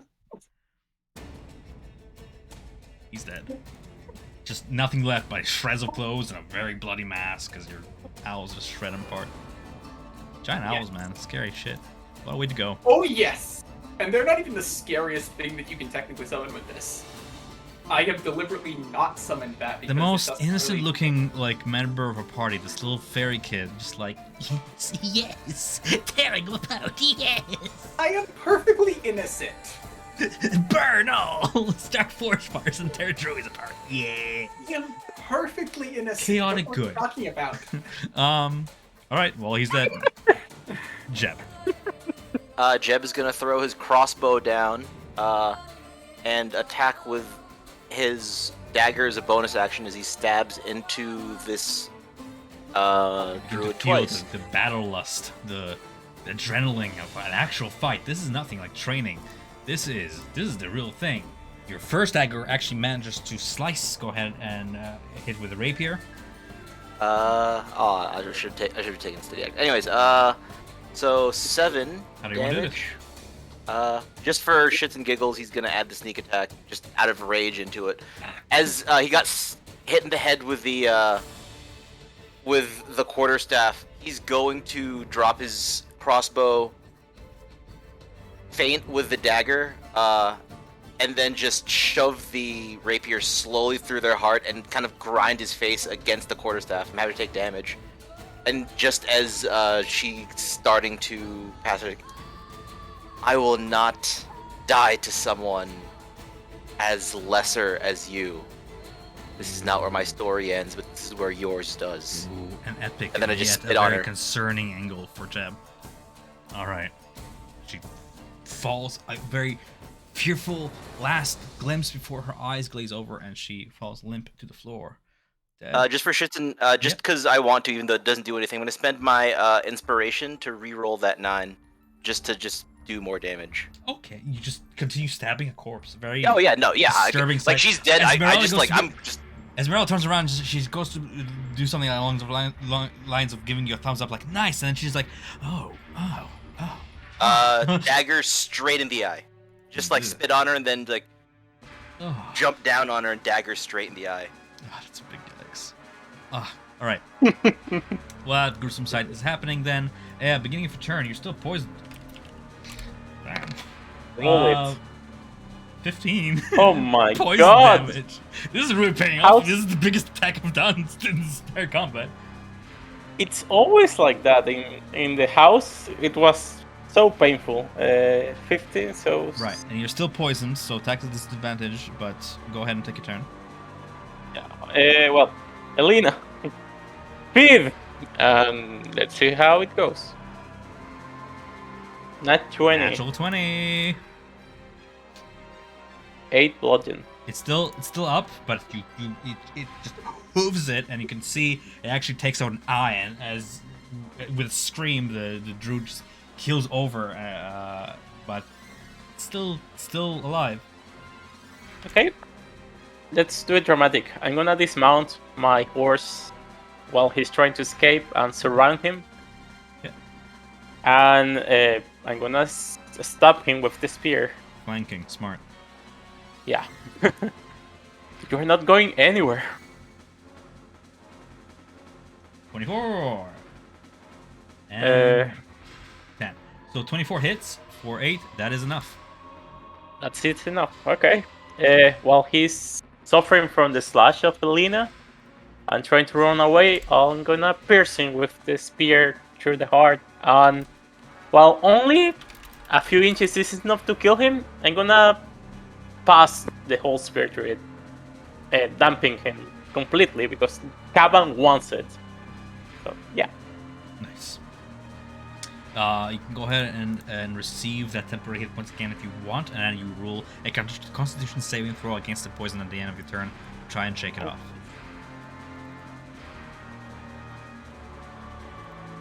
That does it. You're no longer poisoned. You feel the sensation, the sickness kind of wear away. You still maintain the blooded spots here and there, but the internal sensation kind of begins to wear off to the point where it's no longer damaging your constitution. Don't forget to apply the damage. Alright. Yes. So that being said, end of turn. Yes, enough turn. This druid is dead. It is Nadia's turn. Okay, I'm going to. Is there anybody left alive actually? Yeah, it's the There's pygmy. two Right. guys. Right. I'm going to. I'm gonna go slap that dog. Slap that dog. Yeah, move me over to that dog, and then I'm gonna give him a good old. Actually, bloody or anything. Meanwhile, you have that Jeb beside just. I'll excuse me. I will. Okay. Have an entire round to think about my spells. Yeah, I'm just gonna use a what's it called? The shocking grasp on the Okay. dog. Sorry, it's hard when I'm not. All right, It's alright. 24 What's going on with roll 20? 24 for hits. 8 damage. It's still alive. It's 1 HP left. Oh. God damn it. With a little gross fungal yelp. Just What do I have shocking. for a bonus action? All the shrublands back stand on end for a moment there. You got any meta magics left? Can you quicken something to put this poor thing out of its misery? Oh, I know. Hold on. It begins lifting up paw and limping. You Bonus action, please die. Yeah, bonus action just squash. It's just gonna turn on its back and present spell it to you like, surrender! And like, Fuck it. I'll want to hold on to the sorcery points just in case. No, I'm gonna bonus action. Fuck it, fuck it, I'm done. okay, so at the beginning of its turn, the Vegetable Pygmy Blight actually manages to burrow deep enough to the point where it just vanishes from view, and the roots that cover it begin to kind of shake and cover all the dirt and soil as the ground itself, the mountain, the hill, begins to close up. You see both the Vegetable Pygmy and the corpse of the priest vanish into the ground, get swallowed by it, and this ground flattens itself. That being said, for the sake of expediency, it's just this guy left. What do you do with him? He's just like sad that he's got left behind, and he's just like, he rolls over, like, you know, all pathetic, like, as a plant creature slowly moving and like at the. Nadia, are you doing anything with it? Yes, I'm gonna squish him under my boot. Oh. There's that. It was so pathetic, this fucking combat. It was like nibbling on his Morales. 7 to hit. It just wanted to play. It never hurt anyone. Just you stomp its head and it's like deflates. Yeah. No, you hear that that sound that you hear from like the balloons in the cartoons or whatever. I'm going to ask this, right? You see that thing that just moved underground? How far would it have moved underground at this point? Well, it vanished out of view as soon as it like went 5 feet, 10 feet. It just vanished into the shadows, and the roots took over, and just the mountain closed its mouth. And now you be like looking around, you begin to see that the same thing is happening to all the corpses around you. All the druids are slowly being scooped up by these talons, these black roots, and then crushed and dragged beneath. Like as they're being like dragged beneath, and the soil covers them, you see like blood come up from the soil and like spread out. I wanted to try something, but Yeah, no, you can Don't need see that. it is happening wild. So if you want to try anything, yeah, it's just like if it just went underground. I was just saying, can I technically just like go where it burrowed under and then just hit a thunder wave downwards to just try and see if I could hit it as it was trying to get away? 5 foot cube. Yeah, I mean, it's just just to see if I could. you can try. Okay, so he was Soil? here. Yeah, Soil you try, is pretty good at conducting sound waves, right? well, yeah, you try and stomp your foot down. Go ahead and roll that damage upon the roots, and the ground gives a little bit, and you know, like when a sound wave hits something solid and comes back as a 11. echo? Yeah. You don't manage to like damage the roots per se. They're too tough. But you do hear the spell rebound against something, some kind of bottom, and like spread outwards, like the way a sonic wave kind of spreads from impact. So there, it's like it hit a hollow chamber, and then the roof just kind of closed up. So there's something under us. So the roofs are a little bit tough. I'm gonna give you a little information for casting the cantrip because you deserve it. Yeah. That was a spell. Worth it though. All right. As I see the bodies starting to get pulled in, I will call out to my owls to grab them, and they're going to try and each grab one of the druid bodies before it gets pulled under. Yeah. I also wanted to try to grab the body of the, I don't know, arachnid druid. Yeah, he was pulled under. He was the already. first I one to tried go down, burn and him. he's he went totally first. gone at this point, totally swallowed. Okay. The other druids, though, if you want to roll me like each of you, roll me like an athletics check to try to grab on. Go ahead and do that if you want. Yeah, I already used an action, so it'd be the rest of them. To Jeb's much disappointed as you continue stabbing the corpse, those roots come up and begin like taking it away from you. As the corpse gets taken away, where's the tree? Is it To like the this south. thing? Trees in a different location. You can see it to Oh, the different far location, distance, okay. like about 200 feet to the south. Actually, it's not Dex, it's Strength, isn't it, for the owls? So that would have been an 11 for the Right. owl. So for yeah, one- you for the you owl. you roll a natural 1 as you pull against. You hear a little, and then like the arm comes out of its socket, and that's all you're left with. Just some druid's Oh, arm, yeah. just limp in your grasp. The rest of his corpse Ow. just gets dragged down. Actually, One of the owls manages to take out of its grasp like the upper torso, head, and shoulders and arms of the druid south. The rest of it, the legs get pulled downwards. Yeah, so they're at +1, so I've got a 10, a 2, a 3, and a 14 as well. I'm giving you the best case scenario here. I saw your roll. Yeah. Like the root still gets something. You don't. Yeah. At all. So- But yeah. And while that's going on, he would try and produce flame on one of them to try and burn the bodies away. Because I'm trying to return them to ash to properly fertilize the ground, not the way they're trying to. You want to purify them. The one that is not being burned by Kairichi, is the body, is the arm broken because it was like there was too much force applied to it, or because it Because you were was like pulling and the ending roots to were fall? hungrily pulling back, so you end up just tearing flesh.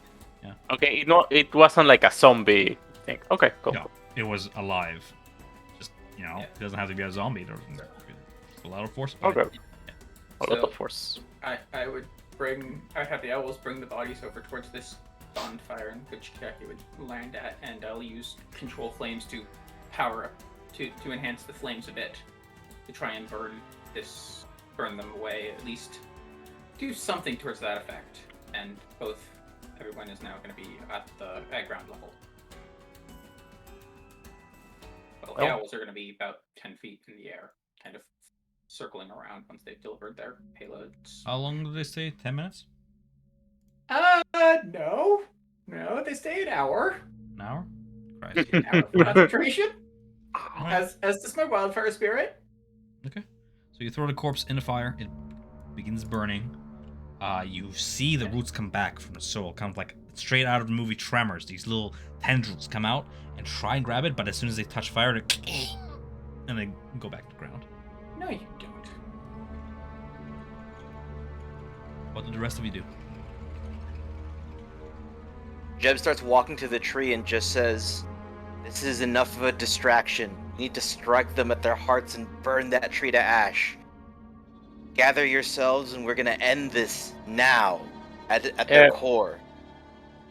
I gotta say, Okay, I like this new color on you, chap. It says, Esmeralda, she hands you a vial from her belt pouch. It's full of like reddish cherry color. He doesn't even like think twice. He just takes it and chugs it and just keeps walking. Okay, so you get restored 2d4 plus 4 Nice. healing from a healing potion.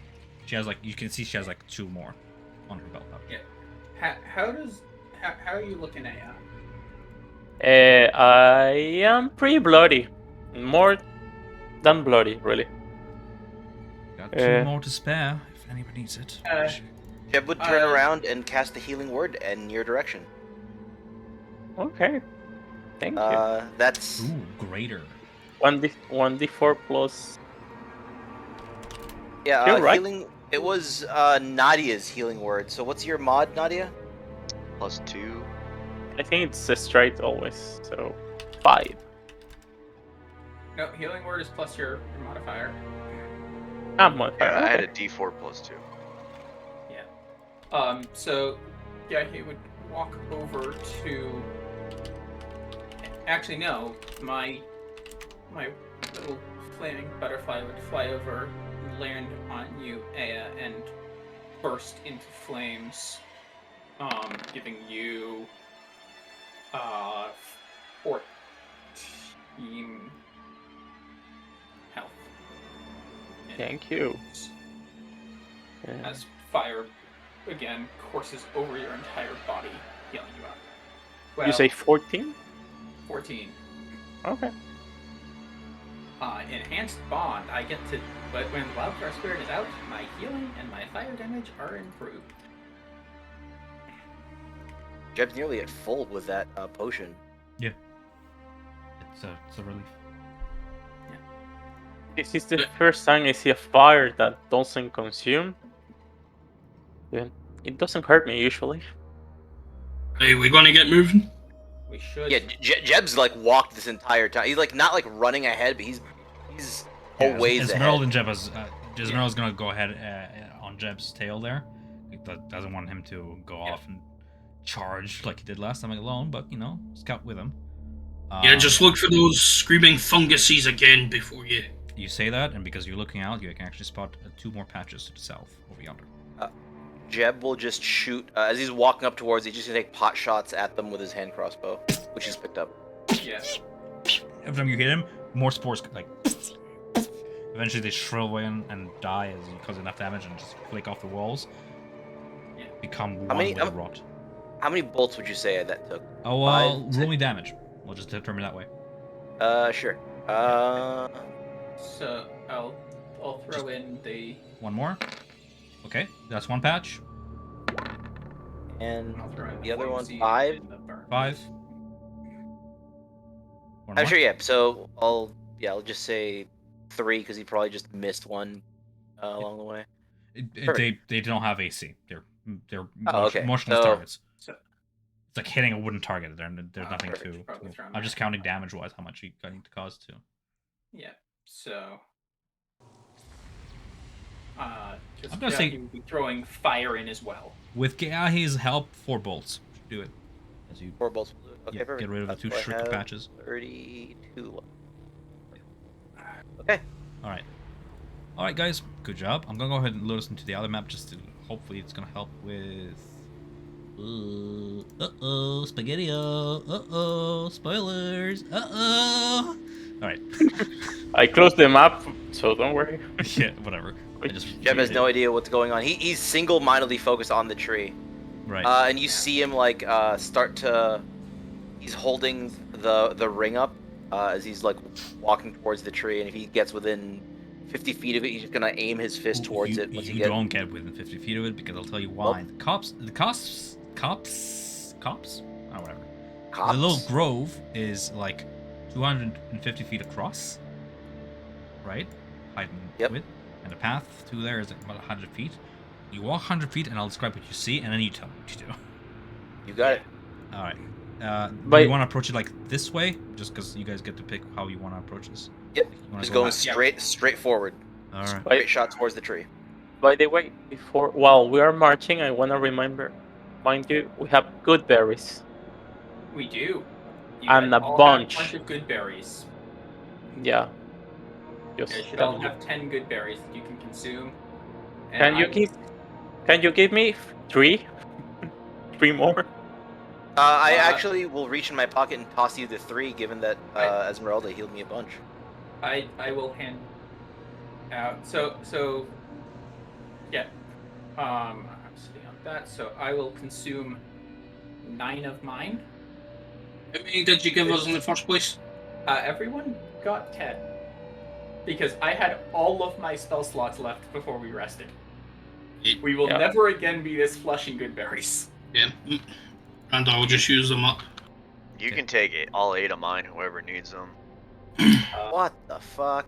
Okay, so as you proceed, you begin to like enter the underbrush of this grove. The plant growth around here grows more and more dense, and you find yourself it's like begins to become difficult terrain, and then some. You find it very hard to struggle through. The trees around here are blighted, barely any leaves, and those that are leaved have like this wicked crimson color to them. And there's rot and fungal growth and this slimy, almost silk-like growth, but that upon close inspection you actually realize it is plant growth or slime. Yeah, if you don't mind like moving your tokens respectively. I don't know what you survived from last turn. Right. So Got my owls. mm-hmm. As you proceed through this grove, you find stones protruding from the ground, containing different druidic symbols upon them and circular spiral patterns. Some of them have been like overgrown with these vine rotting growth. Others have been like sort of exposed at places that you can barely make out these ancient druidic symbols. Pass by them. So, use flame. You can also attack with it. You can hurl the flame at a creature within 30 feet of you, making a range spell attack. So I can't actually use produce flame to try and burn those vines away to be able to read it, can I? You can hurl flame at it, yeah. It specifically calls out against creature, but Target. if I would like to, I would like you burn ignite as we flammable go by. objects. It's a flammable object. Yeah, I'm burning away the vines that are hiding the druidic writing, so I can read it as we go. So I'm guessing at the same time as you're doing that, you're investigating these. So you have a choice. I'm reading quickly. I'm right. So Yeah, kind as of you're passing by, along, just burning. passive investigation. Just if you want to roll me as you're passing by these, see if there's anything you recognize. Yeah. Esmeralda and Jeb is still just gonna. Is this clearly in the way? I'll describe it when we get to it. I just wanted to load the map and give it time to load. Yeah. Right now, you're passing through the underbrush. Investigation, you said? Investigation or history, but I imagine your investigation is better. Actually, no, they're both the same. So we'll throw an investigation. That should not have a +10 on it, because Pass Without a Trace is not active. I don't think you get Pass Without a Trace gives you +10 the investigation. investigation. Yeah. No, Pass Without a Trace is just, it's it's just a flat modifier. +10, flat modifier. And I Anyways, did not turn it off. So you got 15, yeah? 15. You kind of briefly glance across these hieroglyphics. It seems that the forest folk of olden days used to bring their honored dead to the tree. These symbols kind of detail these old rituals of theirs. You can see a diagram drawn that depicts a corpse left by the roots of the Gothias tree and slowly being consumed by it, bones and all. The ritual details how in a month or so the corpse would be completely gone, and so the tree continues to feed oneself. It is considered like the final duty of a tribesman to become the sacrifice. Further investigation, you can see that the forest folk also used to bring heathens and heretics and hang them from the top of the branches of a tree, and looking up you can actually see their remnants hung by rope, their skeletons still attached by sinew and flesh in places. At rope's length, it was harder for the Gulthas tree vines to reach the bodies and consume them, meaning that the corpses were often just left to decay naturally, and this was considered quite dishonorable and were final rites reserved for like the worst of people and traitors of the Thanes, also known as the Ladies Three. The Thanes are not explained in detail in these just casual browsings of yours, only that they were considered some kind of holy shrines to the Ladies Three. The forest folk had like these like ancient deities of sorts. With a 15, I can just tell you that like only the most notable of the Force folk were actually buried in the ground, like great leaders, the most honored priestesses, or people who had done some heroic deed, for instance. And these kind of people are buried in stone graves around Yester Hill, and you kind of pass them, those stone cairns, close to the Gulthias tree, and therefore allowed to lay one with the ladies three evermore. It's pretty much what it glimpse. Everyone else was fed to the tree, Yes. effectively. Everybody else is meat for Yeah. the tree, but these honored dead are buried. Their remains, respectively, remain with the tree. Yeah. Certainly resting with it. You continue to pass through this vegetation, and you know that there's actual like a bloody sap flowing from some of this growth. Every time you have to like wrench your leg away from like a thorny growth, or snap a twig out of your way, you can see actual blood come out as if you just snap somebody's actual arm off.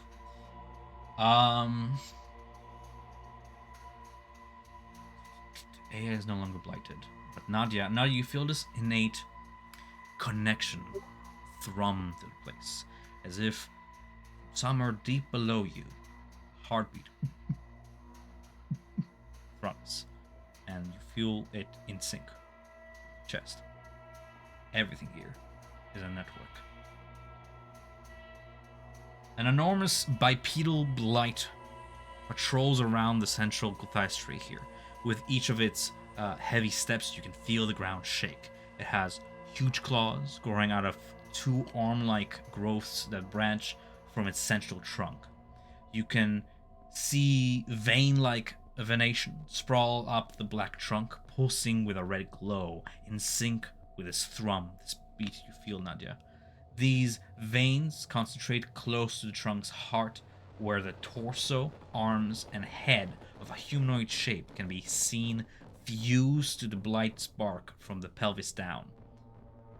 This figure's pale skin is contrasted against the black bark and has long white hair falling past its shoulders, and its pupilless eyes smolder unnaturally.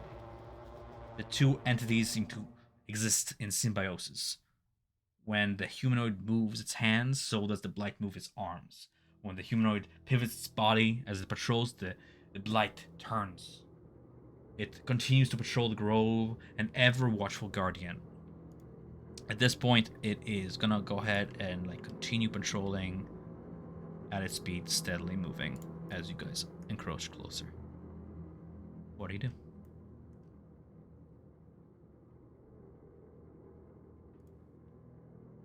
Ferocity is a distraction. We need to take its attention. Did any of you bring the oil? I have a way of combusting it with that spell you gave me, Kiahi, but it seems we need to distract that thing as the rest of us do the work of destroying what we're actually here for. Continues patrolling. I will pull out all 5 flasks of oil that I bought. Got this. Let's see. I would like to. How tall is the tree?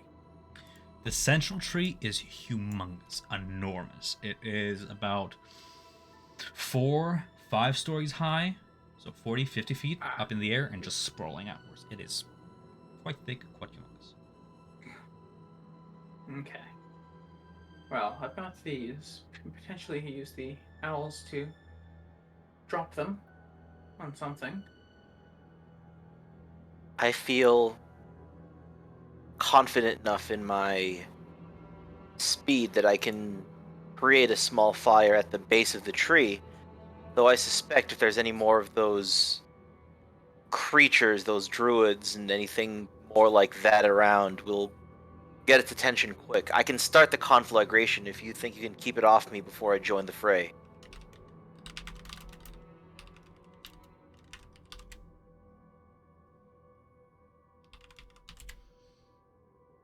As you continue talking, you can hear the reverberating steps grow distant, now on the other opposite side of the tree. Well, It's far. Now is the time to strike. Yep. I'm gonna direct the owls to all kind of go over this way. and tell them that as soon as they see the guy come around to fly by it. I Right, hold so my kind of hand at out this for point, the oil. I will hand you 5 flasks of oil. Uh, Yeah, each of you And get to then- speak out what you do. Oh, yeah, Brandon's just like, well, I'll try and keep the thing distracted. You do what you need to do. And he just kind of wanders towards with it. All right. So Brandor and Keahi, as you get close to the tree, sneaking in. As soon as you pass this outer circumference, I'm going to put it on the map right now. At that point, the shrubbery beneath your feet becomes so thick and alive. You begin to see it kind of writhe around your feet and try and trip you, grasp you. This ground has been blighted with plant growth. For every foot of movement, you have to spend 4 feet of movement. woof. Okay. Actually, As- hold as- on. I will. They grasp at you and such. So everything in here, the roots are blights themselves, and the creature walking around is a blight itself. You said. Correct. Well, if I'll be the one. I can take the. Jeb, if you're seen or if anything happens to you, they'll be attracted to you. But with me, and while I wear the root of Gulthias, they'll have no harm to me. No harm will come to me. So if you want, I can take it. Yeah, I say I can start a fire with the spell that Kiahi did. I can follow closely behind you, or I can follow you once you set the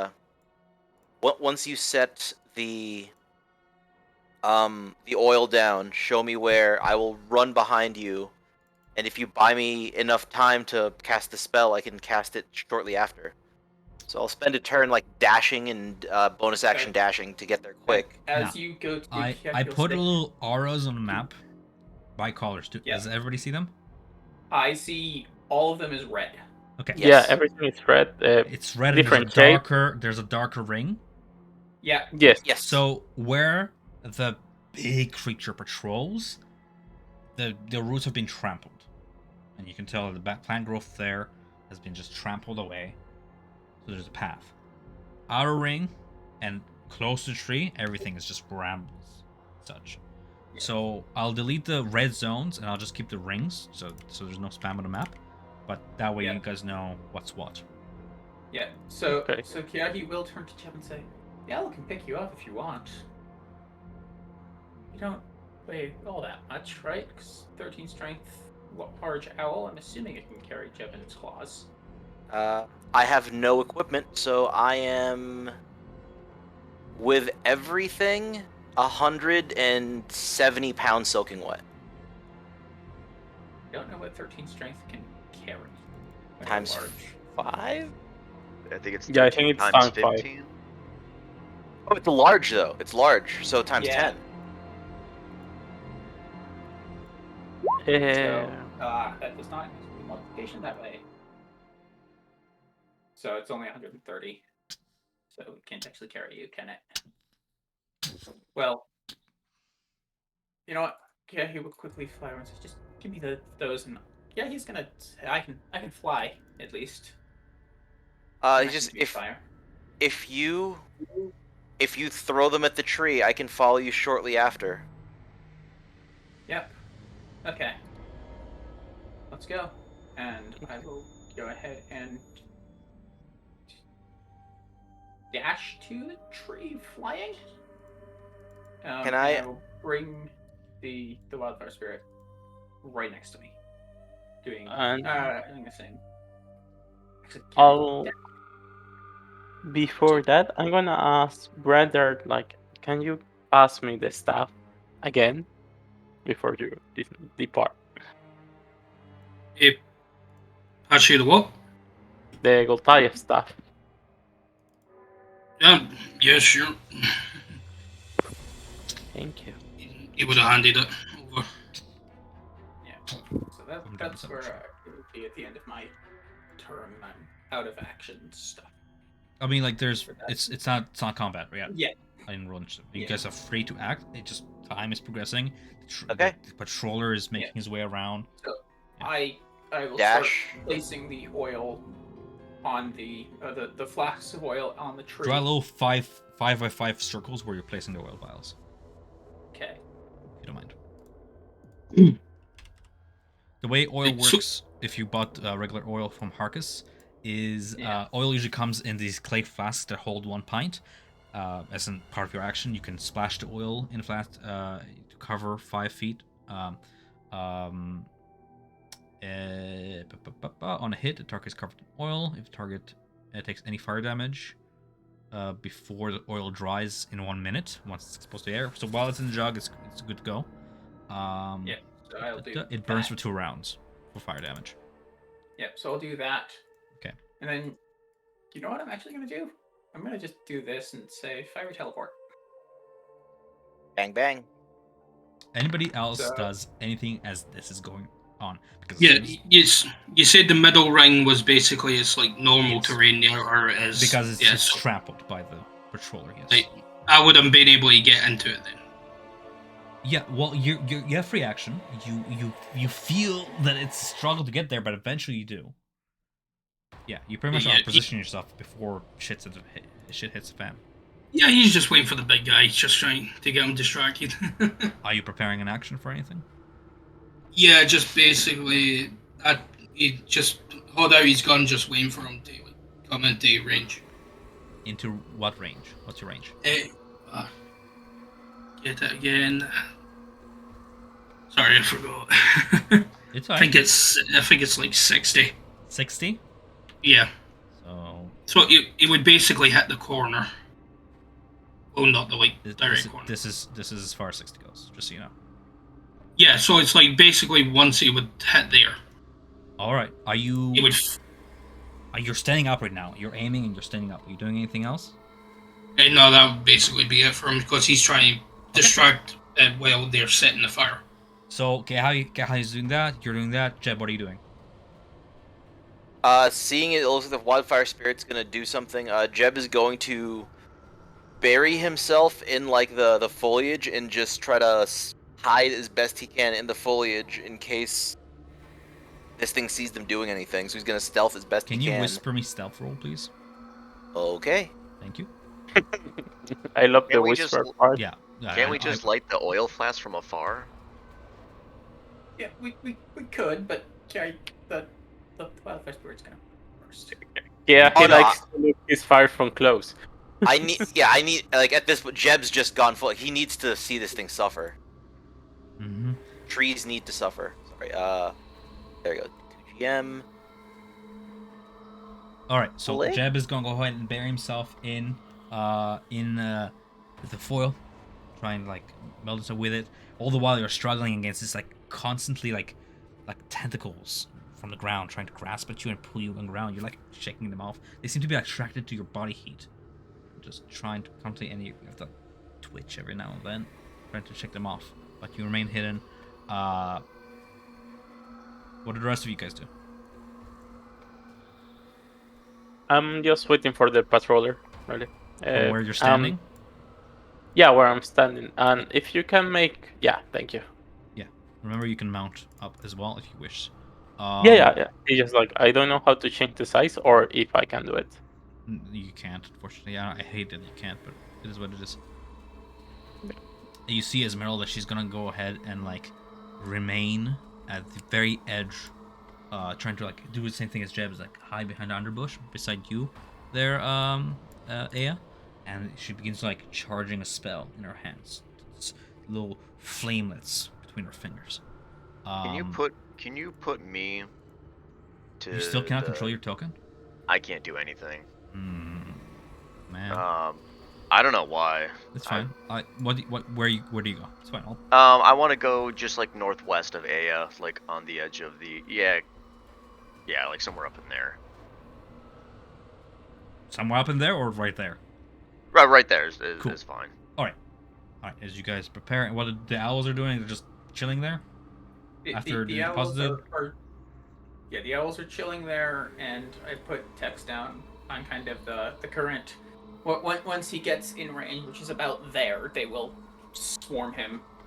Although they will do similar if Brander fires. Fair enough. So you guys wait. The suspense grows. You hear the footsteps grow louder. It's slow, it's slumbering, but eventually it does make itself appear once more. It's ever so vigilant, and when it gets about here, I believe. I would have. Jeb, I would have just measuring distance. Yeah, I would have tried to somewhat float in a keep majority of tree between us. Right. You, Jeb, from the corner of your eyes, as you're struggling against these, you see more of these vines start to enclose themselves against the flask's oil, and one of them actually manages to ride like a python all the way around it, and then squeeze, and you begin to see cracks in the face. All the while, from a distance. Shatter. At that point, the creature pivots around sharply, looking, and its eyes locked directly with you. It has a passive perception of 16. You rolled a 14. I'm sorry, my friend. Yeah, that's perfectly fine. At that point, we roll initiative. Can I get a reaction when I see him when this shit I'm goes gonna off? say you guys laid an ambush. Yes. I just quickly say to Kiaki, now. Okay. That's all I wanted to do. Just shout Yep. now. Stop just out of your range. I'm sorry, Brander. I was literally measuring Jeb's hiding position. Okay, so No. we roll initiative. Let me see how bad they. Fucking owls! Jesus Christ! I know. Do I share initiative when I start? Yes, when you On start my mountain, you board? both share the same initiative, and yeah.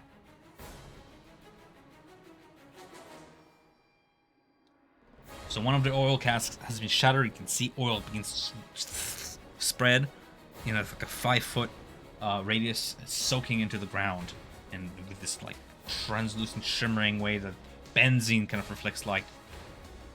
That being said, I rolled initiative. Everybody else did. I can order initiative. No, Oh, okay. I don't think I don't know if I It's can't click alright. on my token at all. Roll initiative. I'll see if I can. Get up. You rolled a 20. So you can place yourself. It said I got a 17. Oh, okay. Ahi, what's your dexterity? You guys can decide. You're essentially. Actually, no. We have to roll dexterities. Kahi, what's your dexterity? Dexterity is 16. So I have Kahi it goes at first. tie break. That's it. That's initiative roll. All right. As soon as you yell now, the owls dive into combat. Go ahead. Okay, so got a little bit of a game here that I'm gonna have to play. So that is 1. There's 2. 3. And there's 4. And none of that's gonna work, so 5. And there, so only the first 4 of these are gonna count because only 4 of them Just are able to get in roll it. melee range. I trust you. You DM as well. I trust you. How are we doing, Mac? Time-wise, good. Hey, I've got a bit longer. It's 6:30. I need to be up. So If you gotta go, do. I can run your character for you. That's fine. I don't want you And to go- sleep. I'm going about another 15. Yeah. So highest I got was 14. I got a 10, a 14, an 8, and a 4. 1 by 1. 10, 10 doesn't hit. 14. No. Okay, none of them hit. And it's Okay. an 8 and a 4 are my other ones. You can scratch the bark. You see like the lacerations bleed as well. Eventually, it just shields itself with a heavy growth of the bark and doesn't penetrate. Out of curiosity, how tall is this guy? He is gargantuan, so he's like 25 feet, 30 feet tall. Okay, So Right, so nice. these owls are at 25-ish feet in the air, Okay. swinging around and attacking at his head. Mm-hmm. Okay, that's And the they're owls. airborne too, so that really helps them. All right. Yeah. Jeb gets to go before it then. I told Kiahi now, so he's going to gonna dash, which gets him into the middle ring. And then he's just gonna shout at the thing. We killed your puppets. The tree dies next. Trying to enrage it. Soon, Lord. Just these druidic, deep words that reverberate, and as it speaks, it seems that the entire tree seems to move with it. It's like they're tethered together as one essence. Gahi, you get the general gist of this. It understands Jeb's words and says, "You will feed the roots as they have. The meek feed the strong, and the strong replace the meek." I will turn your chest into an outhouse. What are you, mahogany? All right. I mean, if you're gonna draw this, Dodging. Yeah. Dodging in the middle. Okay. And the action to essentially just do his best to dodge. Yeah. Okay. Gahi, Okay. flying 20 feet of it. Yep. So, that's slightly annoying. So I'm going to go ahead and do this and yes, I'm gonna go ahead and fly to there with my movement.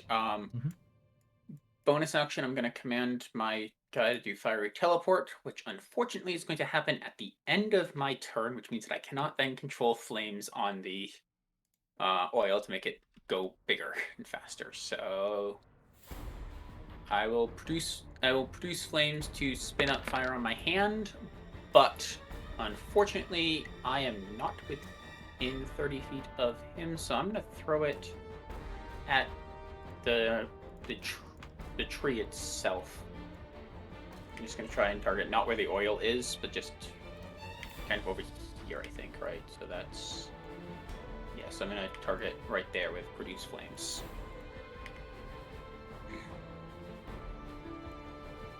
All right. You're just aiming at the tree's roots? Yeah. All right. In that Can't get to the 555 area, you see it ignite the underbrush, and as the plants begin to shrivel up in that area, you create a little burn mark, and the plant growth in that area gets destroyed, and then at the base of the ground, blood begins to bubble from the heat. Yeah.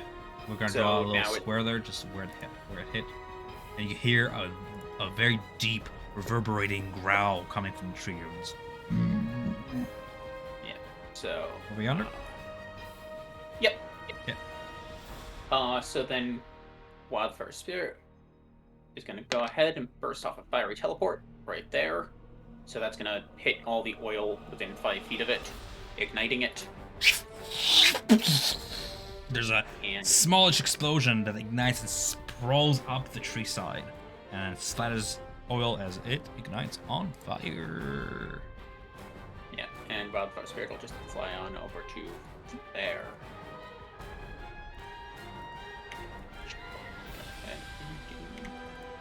And that Does it cause like a big explosion?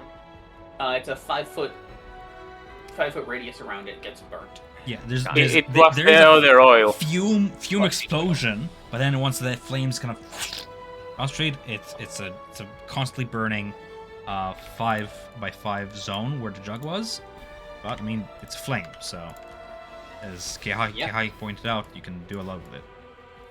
Yeah, and then there was another Should have been jug. five bottles of oil. Yeah, that kind of L shape there, which is probably not the most efficient of shapes, but hey, you works. begin to see this fire even on this turn. As the oil burns, it begins slowly spreading, the cinders spreading up the tree side.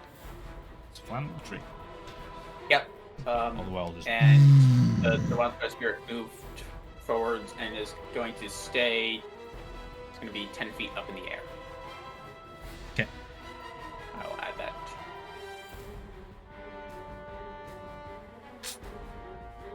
Okay. And that's it.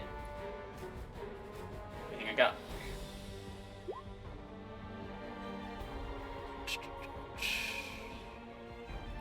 So is anything else happening between the two? The tree and its bodyguard?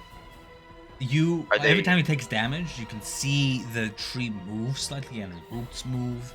And yeah, the guardian does kind of, doesn't flinch from the damage, but it does Okay.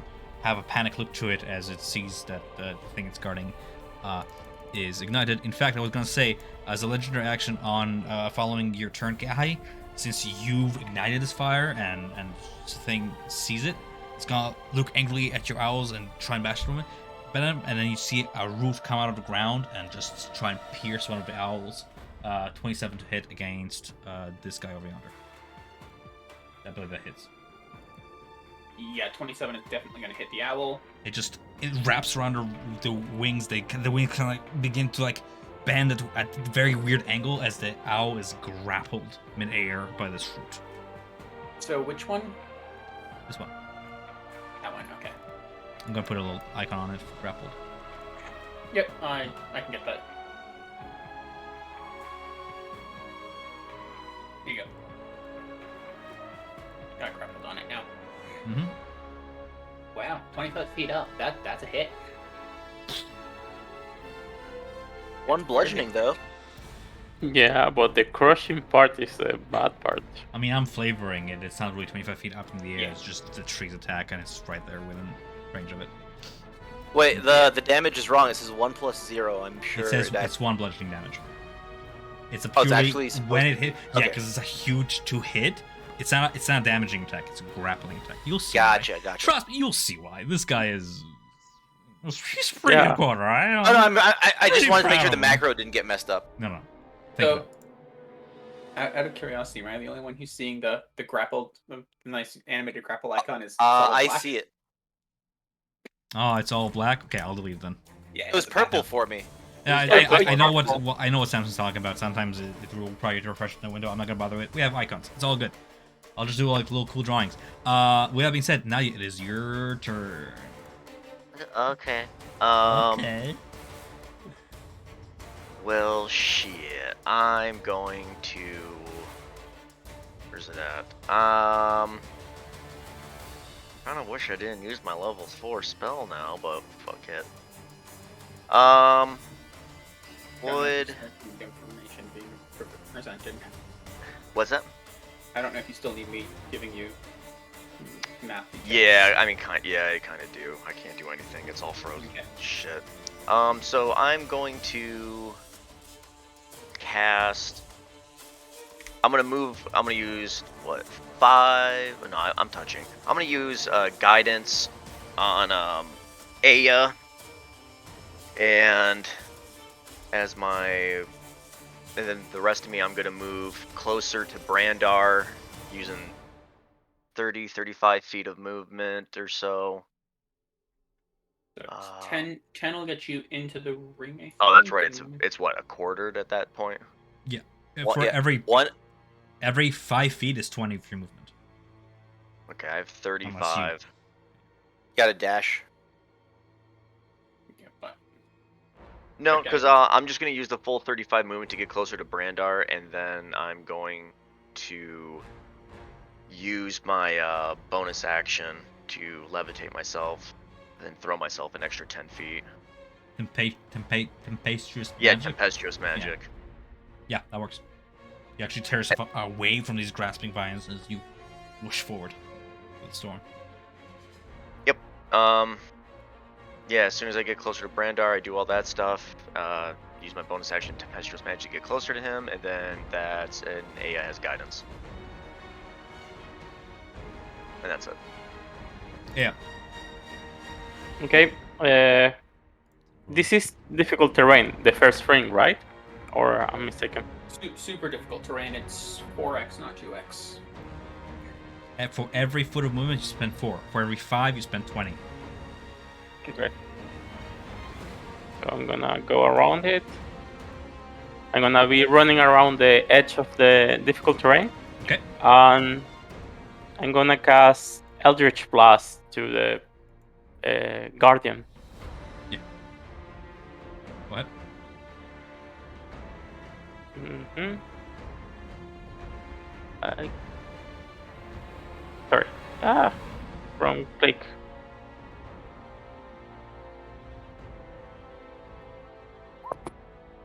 You said these are this is a gargantuan creature, right? It's a gargantuan creature, yes. Why? I guess both of them miss. No. 10-10, just rebound off. You hit. It's pretty hard to miss target, but it doesn't penetrate the heavy armor as reactively it just brings its arm forward and they rebound against the arm. But I'm gonna pull him 15 feet in my direction. But they It could be miss. a bad idea. He missed. Sorry. Okay, I got it. Does it work on hit? Like, if it doesn't hit? Yeah, if it hits, it doesn't have to be contested. But it's a hit. But it didn't hit. You missed. I'm just Okay, flavoring stuff. It didn't hit. It Yeah, didn't penetrate the armor. perfect. Yeah. Yeah, cool. All right. Anything else? No, that's all. All right. You watch as these black tendrils extend from the grasping root that is a wrap-around owl and penetrate its skin, like just penetrate. So I'm gonna go ahead and do that. The creature must make a 15 DC Constitution saving throw. 19. Got a 19 on the owl, so what does that mean I take? I don't see what happens when you succeed. I think it's no damage when you succeed. Just say half. Failure, the creature takes 1 damage. Just say on half it takes half the damage. Okay, so half of... So it's gonna be 4 piercing damage from piercing, and then 6 necrotic. Okay. That owl is somehow still alive. Okay, that's gonna be the end of its legendary action as we move on to its turn. Okay. Surrounded by owls, it's gonna go ahead and do its attacks. Okay. With Splash Cloud, it's gonna slash at the owl over yonder for 15 to hit. That'll hit. Okay. Owls have crappy AC. 12 slashing damage. And with its arm, it's gonna slash at the owl right over yonder for 28 to hit. 13 slashing That'll damage. hit. The owls are all still alive. Okay. All that they are all bloodied. They have 19 health total. Okay. So then we have grasping roots. One of them comes up and grapples this one, last one, for 26 to hit because the other one misses. Yeah. So that guy that grapples him. Okay. You need to be. Where's my bloody icon? There we go. There's my bloody icon.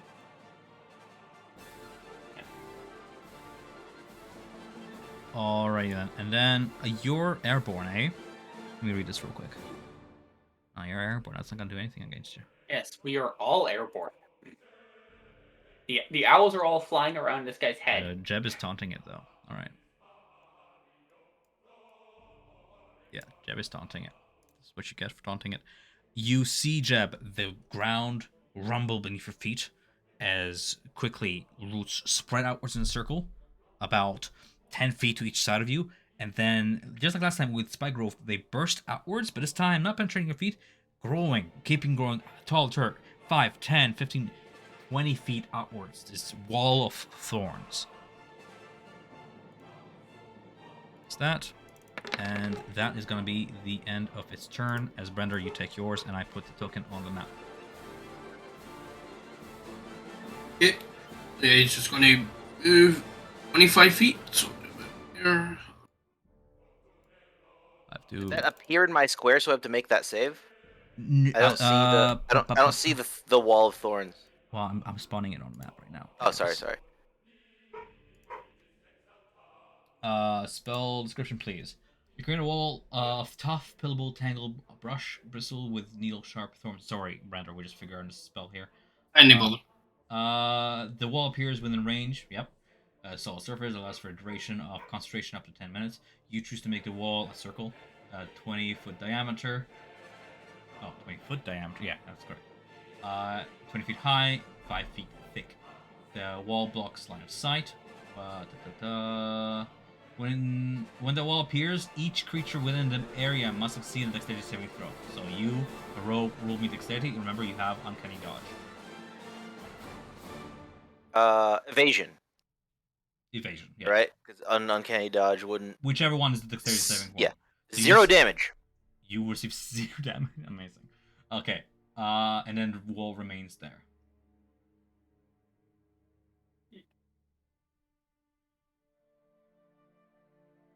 Okay, and then the rest we'll figure out as you move through it. All right. Sorry, Brander. Go ahead with your turn. Yeah, no go. Brandor is just basically he's going to throw a shatter right behind it. It's in levels away. That'll be a DC 14 con save.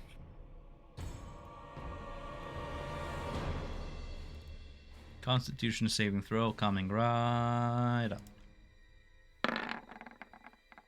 10. It's a fail, so it takes 13 damage. Okay. And the little homunculus is going to fly over to here, and he's going to just take one of these 4 strikes as a bonus action.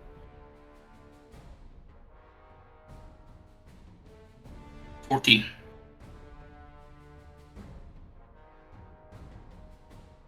Yeah, I'm just reading the spell, just to make sure we're not missing anything. 14, unfortunately, does not penetrate its armor. Okay, and that'll need to be me for tonight. Sorry, guys. That's all right. Thank you for joining us. We'll fill you in. Yeah. Wake up in the morning and find out I'm dead. No, I never do that. If you It was did- a TPK. Right. Hey, talk to you some other. Take care. Bye. Everybody else good to keep going with this? Yeah. Okay. As the fires Yeah. continue to spread up the tree, giant owls take their turn. These two are grappled, but do your thing. Okay. So we will go ahead and fly you in and fly or fly you into there, and actually because that guy was moving 30, he can move to there. So that's going to be all of them will take their attacks at him. That's just grappled, not restrained. So I make it would be normal attacks, but because they're now all flanking, I make it mad advantage, right? Yep. Okay, so again, first 6, Tell me the two hit one by one. 18. Hits. That is okay. Then 20, 15 to how about 15? No. 16. Yes. Perfect. Okay, so I will give you a total in 1 moment. Sure. We'll do it that way.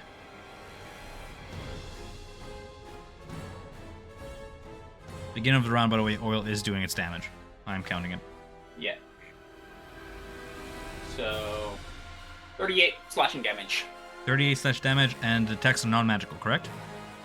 Correct. While it There's is an no assault slashing. on this giant thing, you can tell that the non-magical attacks don't do as much damage as you would expect. Nonetheless, it is a brutal attack. So half of 38 is 19. Yeah, that's right. Okay. I can do mental math. So that's it. Okay, as we are actually at the top of the initiative round. I should have done this before, but it's fine. It uses a Slayer action, and it's going to go ahead and rule for summons.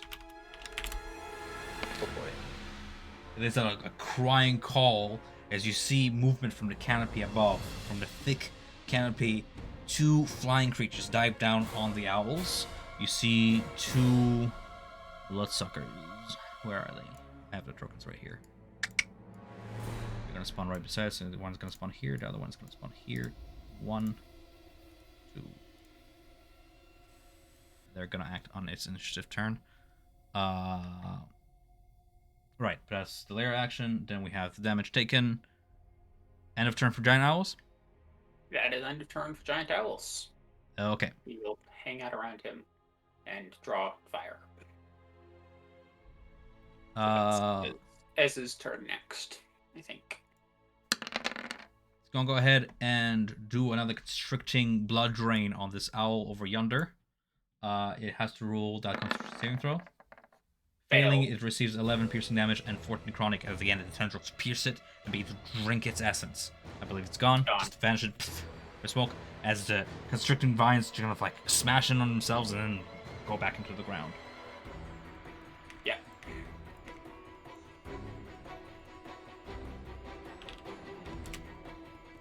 And you can see as they go back into the ground, there's a certain pulsating magical essence that goes up the tree and begins to meld its lacerations here and there. The bark begins to stitch itself back together. Tree or big guy? They're the big guy. Sorry, I should be talking. Okay. When I say tree, I mean tree blight, and the Gulthias tree is the big tree. So I'm talking about the guardian begins to stitch stuff back together. The tree is on fire. The tree is constantly on fire, and the fire is slowly spreading. You can see smoke up from the canopy, and more of those chirping, flying creatures kind of panic and begin to, like, their swarms moving as one away from the fumes and fires. That being said, Esmeralda, who I didn't roll initiative before, is going to go ahead, and she is, I wonder if she has Expeditious Trait or anything spell movement-wise. No, but she has range. What is it? A line 100 feet? I'm pretty sure she has range. She's gonna go ahead and charge that magic spell she was charging. What is that? I don't see that because there's so many tokens. 120. Yeah. If she moves up to here, it's in 2, range. 5. She's gonna do that. Yeah. Reposition. She's gonna go ahead and cast a lightning bolt forward to where the tree. 3rd level. Using up a spell slot. It is what it is.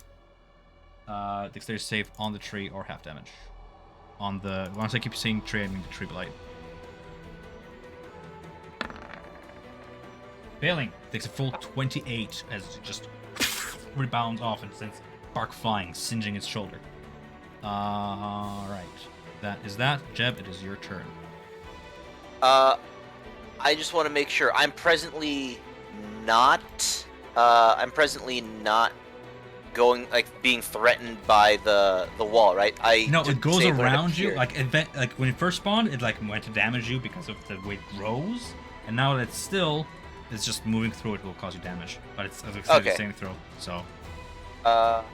Jeb is going to try to do one thing. He's going to shout towards it.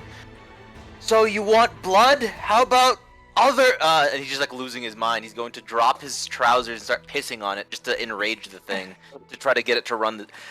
He doesn't. He's just gonna start pissing on the wall of thorns and start just trying to get its attention. Rule intimidation. Isn't that intimidation? It's more like aggro, but intimidation is much. Yeah. I'm bad at this. I should escape my inspiration. You still whispering. 12 for piss.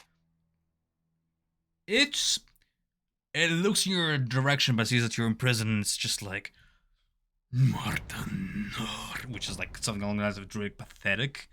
It recognizes your presence, but it focuses on trying to maintain itself alive on these morsels around it. And it will get to you in time. Like it will get to you. And after that, fuck it. Without pants, he's gonna shove himself through the thorns. Fuck it.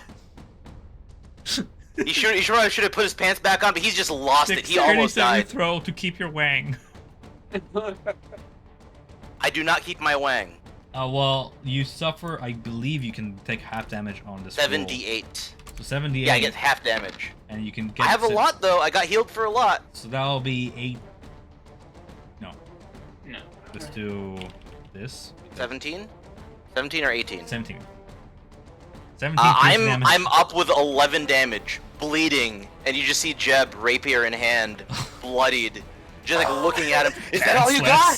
Is that all you got? Yeah, like dick flapping in the wind. Just, is that all you got? Just like blood dripping down his arm, shouting at him. Curse of Strahd, bringing the best out of all of us. He's lost it at this point. All right. I'm gonna save a little correction.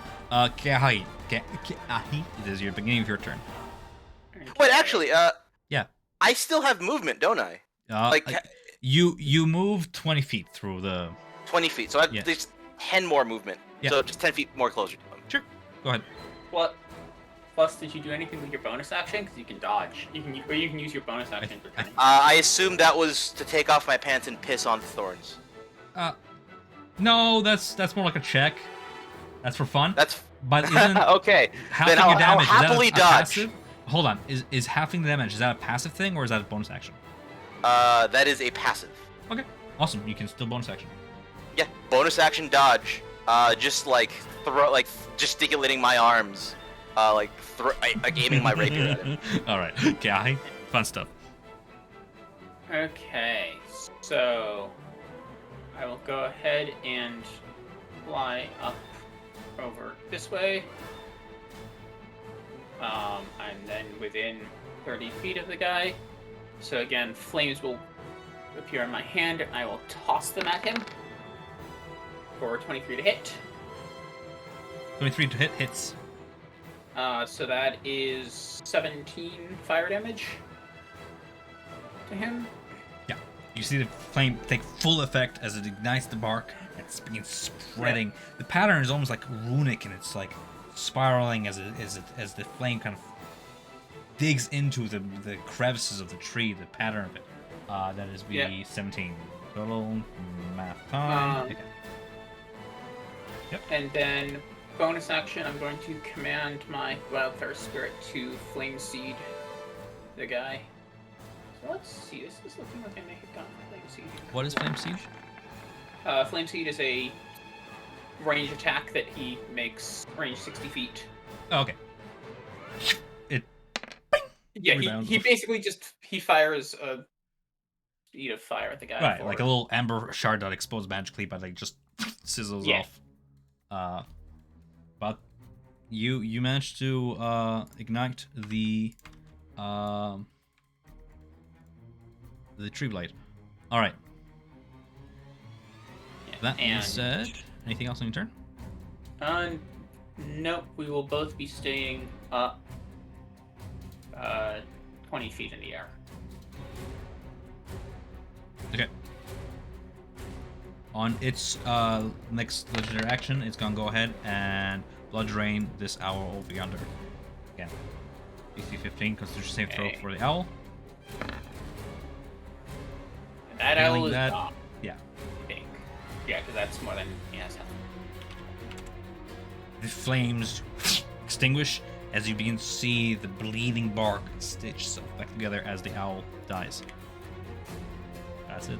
Nadia, it is your turn. Can you measure from my icon to his the middle? Yeah, sure. So from your icon to his is 80 feet.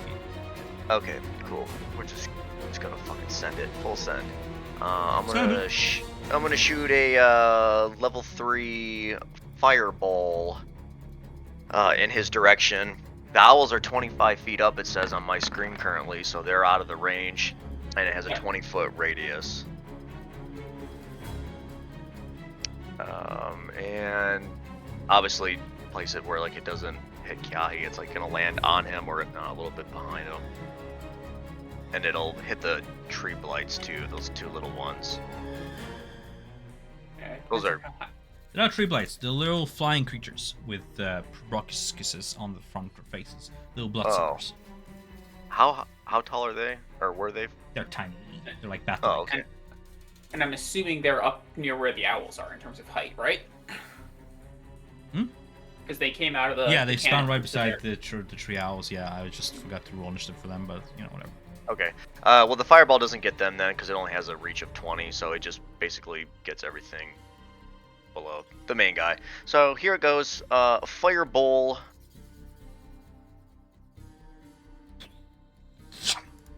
Gonna go ahead He has to and make a roll. DC 16. And I'll actually... I'm trying to manage like all these screens Yeah. to see this shit. He Oh my fails, God. but I'm going to empower, use a fucking point, and I'm gonna do 1, 2, 2, and 1. So slash roll 3d6. It's a little So bit add better. 5 to that, so 32 total. 32 total damage. Yep. Okay, so say the two flying creatures just get singed. No. The No, they don't. The flyers are out of range if they're up with the owls. Unless I suppose you could drop it so it would catch the owls as well as the flying guys, if you wanted to. no, I spawned right beside the tree. Yeah. And I spawned below the owls Ah, okay. beside the tree, so they got caught. Teaches me about summons. Okay, and then I'll apply the damage of 36. 30. 32. 32. 30, yeah, 32. No, Got it. not- No problem. All right, nice. And then Smoke clears. It's still standing there, singed, wounded, not bloodied. Doesn't look like it, but it's heavily damaged. I'm gonna use the... Oh, so I had a question too. With that, when I singe the ground and everything, does it like peel away like the area in it? Like, does it make it so I Yeah. can move? If anyone was to move the area at normal, in it is trampled, so it's not plant growth. But we already saw that fire does singe away the plant growth. okay, good, because Yeah. hopefully Aya can have a little bit of a better time. In fact, coming behind you, in where that area. the Esmeralda's lightning bolt streaked, where it started, and it's kind of angled upwards where it started, it's singed the ground, and there's a little like burnt streak where the plant growth over yonder has burnt away. Okay. And then I'm going to use 35 feet of movement to get as close over behind Brandar to his east, whatever that allows me to do, and then I'll bonus action 10 free feet. Get closer. So you can get something like that. Yeah. Gotcha. And that's my turn. Yeah. Okay. I'll bring my Lucerne Hammer out of my side. Are you still holding on to Um, the Gulfire stuff? No, not really. I Okay, just put switch it weapons. on the backpack. Yeah, really. And I'm gonna cast Searing Smite on it. So I'm gonna start burning in flames, and we're gonna start running to the tree fellow. I don't know if she can attack. I didn't get that clear, but it was 35 movement. So if it's twice, it's 70. So I cannot attack because I have to dash. It's She can't- difficult. Yeah. She if she dashes, she can't attack. Okay, perfect. She doesn't reach. That's the question. Okay, cool. And well, I'm gonna bring the Lucerne Hammer against him. So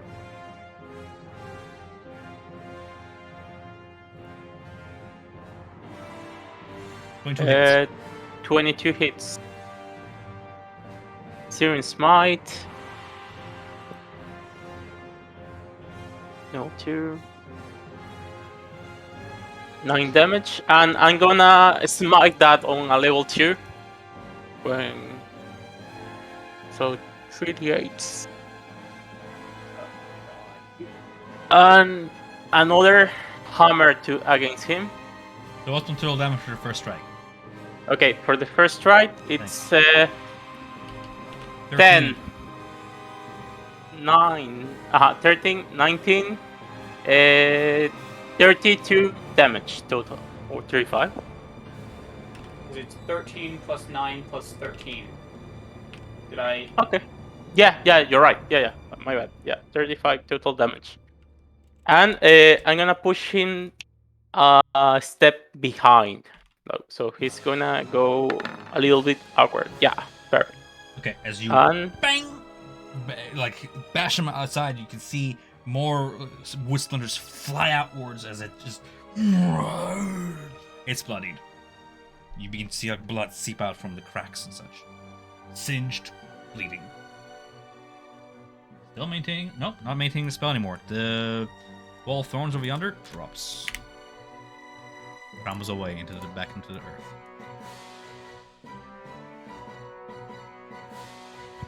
Yeah, and that's the turn. I run a little bit backward before coming again. You still have movement speed on her after she dashed? Yeah, she dash Through and the, through the growth? yeah, so 70. Oh yeah, Sorry. she has like mad speed, right, you're right. Yeah. So Mount. Alright, on its yeah, turn. it's a mount. Okay. On its turn, it's gonna go ahead and charge with a trample. It's gonna go ahead and take its movement. How much movement does it have? 1, 2, 3, 5, 6. That's as far as it can get. Okay. Gonna get just charge forward. You can go ahead and take opportunity attacks with your owls if you so wish. Kiahi? Oh yeah, all 4 of them are going to make opportunity attacks. 3, 2, 6, 1. And then we wait. 22, 13, 12, 12. 12 damage? So 9 points of damage. 9 points of damage? Only 9 points of damage. Only one of them hit. The rest of them miss. Alright, as it charges forward, it's gonna go ahead and make its attacks. First with its branch claws, 1 against Nadia for 15 to hit. Fail. No. Scrapes against your armor as you duck down. The other one is gonna go ahead and swing against Geahi with a branch claw. That'll hit. That'll hit. 13 slashing damage. Okay. Minus 13 and concentration save. As the blight then shoots out a grappling root at you, Geahi, for 12 to hit.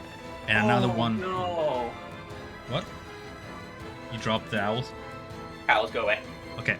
And another grappling root against you, Nadia, for 17 to hit. Yep. Fail. Fail. Alright. And then...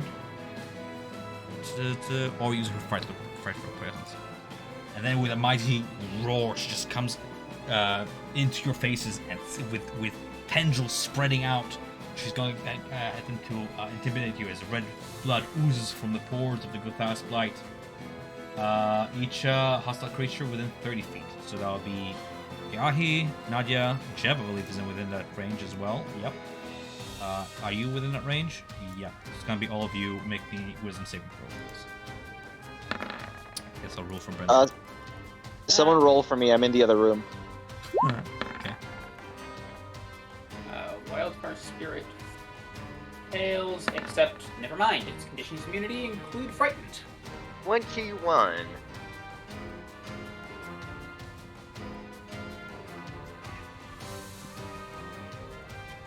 Rolling for Jeb.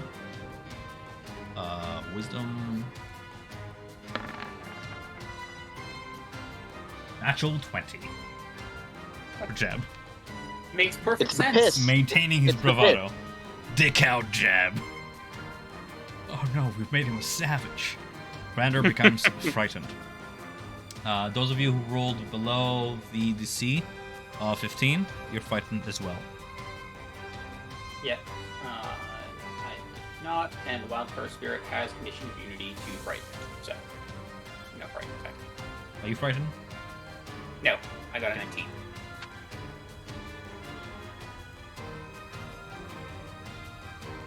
That's the turn. We have Brander next. What? 13 feet, right? To be afraid. Oh, me too. I have 13 does not pass. Yeah. Sorry, I thought I was out of the area. I have to do it too. Yeah. I'm afraid. Yeah, you're frightened of the creature. Does everybody serve as a reminder? A frightened creature. A frightened creature has Very disadvantage on ability interesting. checks and attack rolls while the source of its fear is within its line of sight. The creature can't willingly move any closer to the source of its fear. Alrighty then. We have Brender next. I'll roof Brender and Esmeralda. Jeb, go ahead with your turn since you're all friendlies. Okay. How close can I get with my full movement to the creature? It's a gargantuan creature, so I believe I can move through its space, right? Yes, you can move under it. Yep. So is this too hard? Does it look like it has like branches on it I can climb on? Roll me like athletics or acrobatics, whichever one you want to try and climb this thing as it continues moving and thrashing about. As Roll you're me trying acrobatics. I'm feeding the okay, baby. I'll play for you and Brander and Esmeralda. I'm on it. I'm sorry. It's fine. Baby's baby. The baby's hungry. What's higher for you? Acrobatics. Of course, 'cause you're- Acrobatics, yeah. You rolled an 11, my friend. Unfortunately, you try and climb it. You manage to maneuver 5 feet before you're kicked off the ground. Not falling prone, you're falling in that epic 3-point position, but you only manage to move as close as 5 feet toward it. Not able to climb it effectively. In that case, I will use my bonus action to dash, so I'm like directly under it. Okay. And for flavor, I'm going to use my action. I'm just gonna put one hand on either end of one of its legs and cast Burning Hands from the Ring of Spell Storing at level 1. Who cast it into the ring? Kyahi. Go ahead, Kai. Just for flavor, I'm gonna put my hands directly on his leg and cast it like upwards into him to get like the full 15-foot cone just into him. Like I know it doesn't do anything like mechanically. I believe you ignore that +6. Let me just double check Enhanced Bond. Whenever I cast, yes or no. It does not. So that it's only 7 points of fire damage. 7 points, but all of it is into him, even if he succeeds. Every ounce of range is into his body. That would be a failure. Nice. All right. With Oh, and then I'd have to move out of his square because I can't end my turn in his square, right? you can Yeah, end you your can. turn in his square because he's a size gargantuan and you're beneath him. Okay, so I'm underneath him. Hopefully he doesn't Burning him up. Yeah. Torturing him. Vietnam style. Brandar is going to go ahead and roll 2 hits with his gauntlet. Tung, tung. One of them actually manages to hit for that thunder damage. Following her. Okay. Yeah, and those were what, straight rolls because flanking but with Jeb, but disadvantage for the Well, he went or- before Jeb. Ah, So yeah, I'm okay. rolling just for the one attack that succeeded because the other one missed. Okay. Yeah. I'm just expediting combat here. Alright. And then we have Esmeralda. She's going to go ahead and follow up from a distance. She's going to use the torched path she made with the lightning to move through the heavy growth. And she's going to go ahead and... Fuck it, another lightning bolt because she has another spell slot. Why not? So you're saying throw on the giant tree creature against lightning bolt. It crackles and the smell of ozone fills the air. It succeeds, but receives a total of 16 damage. Did I do math? Alrighty then. With that being said, Gahi, it is your turn. So, question: is he bloodied or He's not? bloodied at this point, yeah. He's bloodied. Okay. He's torched. He's burning up. Okay. So in that case, I will go ahead and fly around to this side to provide potential flanking benefits to people on that side. Or actually, Freeze Flame is a ranged spell attack. Damn it. Okay then. I will also Burning Hands him at first level.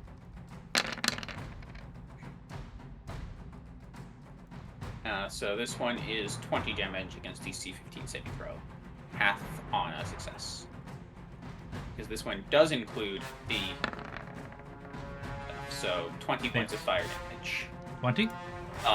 20, because Enhanced Bond, and Right. all of this fire is actually blue, not orange, because the wildfire spirits. Well, I mean, I don't have blue fire. I know. I'm I going wish I could to change go it. ahead. Yeah.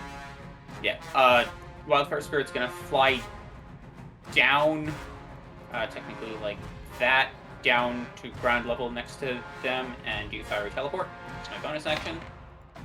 So DC 15 dexterity saving throw on the tree guy or take 7 fire damage.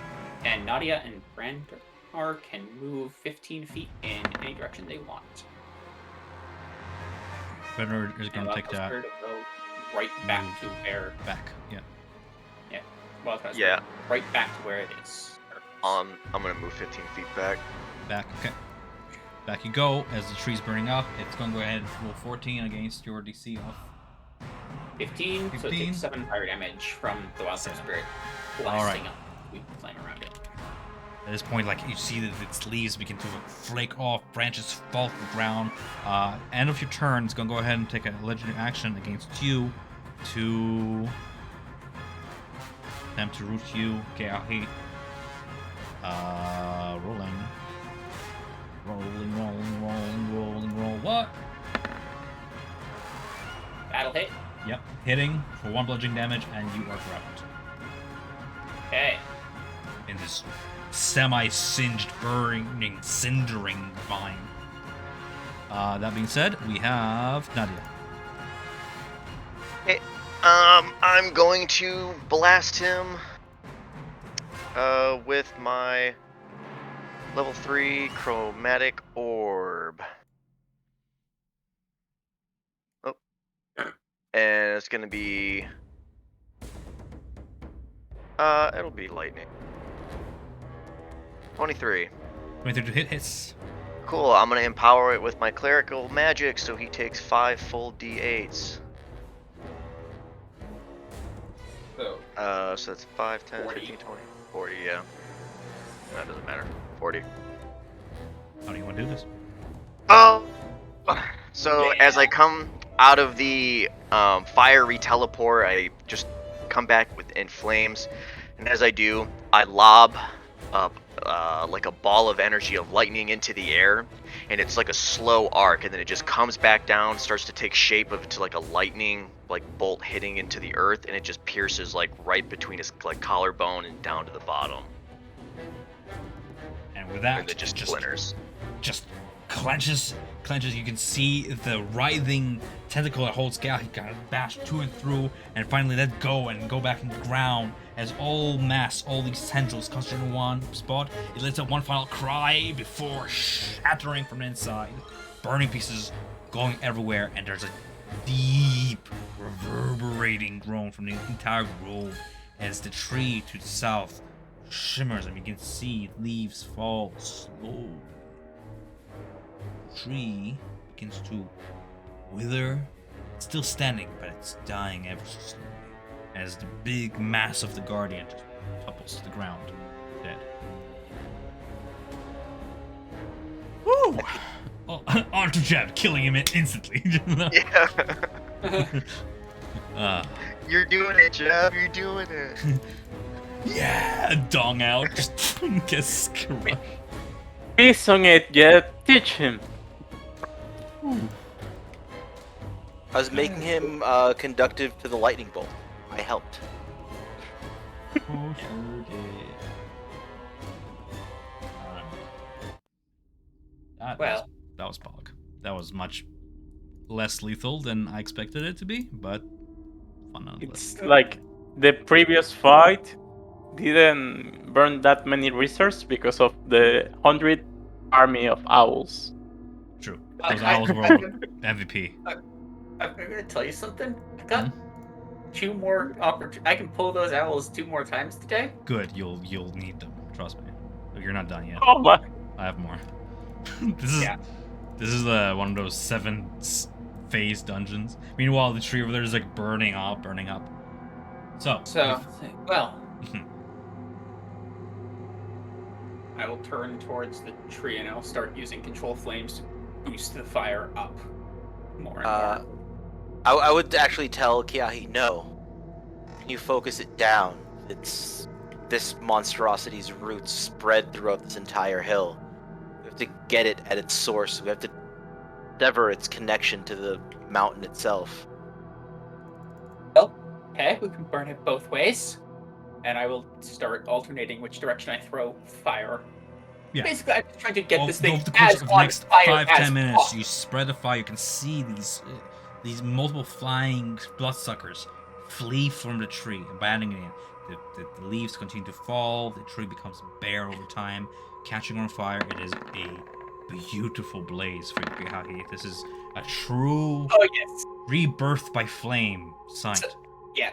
So I will say, as this is going on, Kiahi is dancing around the tree. Jeb is dancing too, dong out. Like Perception check to find my pants.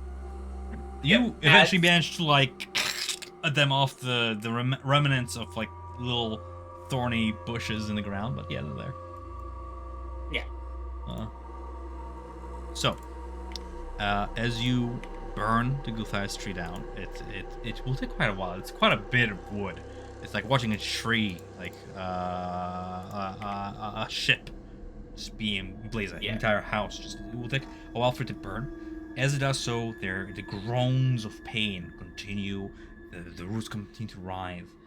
The slow groan can be heard from deep beneath the ground as the fire spreads into the ground through the roots. The Gulthias tree seems to writhe its many roots, thrashing as if the tree itself is in pain. Its leaves rapidly begin to shed, blood oozes from trunk, yada yada. With its guardian dead, the tree has been weakened. And you see some of its roots shrivel and wither, and as they do, you see the entrance to an underground tunnel that leads to some sort of a passage beneath the tree, deep into the heart of Yester Hill. We should Reveal itself. probably go burn whatever's down there as well. Well then, before we go, does anyone need some more food? After all, time to celebrate. Fire. And Jeb I will just offer like some more forces berries. the Jeb forces the 10 good berries down his throat.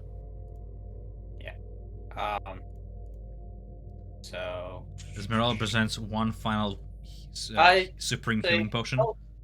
Should you need it?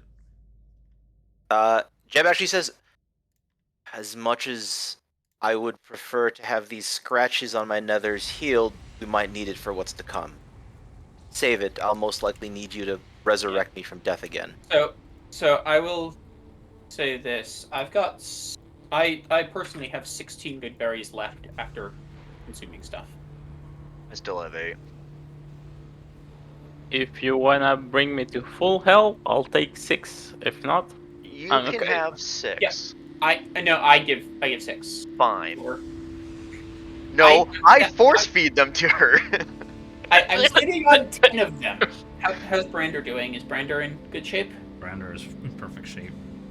Okay. He remained in the backlines in this entire fight, barely got hit. Yeah. Well, so side question that's actually somewhat important. Has it been an hour since our initial combat at Yester Hill? It's cusping on it. Hasn't quite been yet, but it's cusping on it. Like 45 minutes, I would say. Okay. Just the battle was quicker, but then traversing to 100 feet and scouting, yeah. And then the burning of things. Well, we should probably head out relatively soon. After all, this little guy won't be here for that much longer. Indicating my wildfire spirit, Halama. Jeb starts limping towards the hole in the ground. Like, this ends today. Yeah. well, a lot. Esmeralda, like, do you think I was gonna end like that guardian if I keep the staff?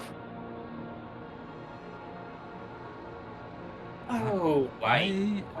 I'm actually quite surprised you haven't used it.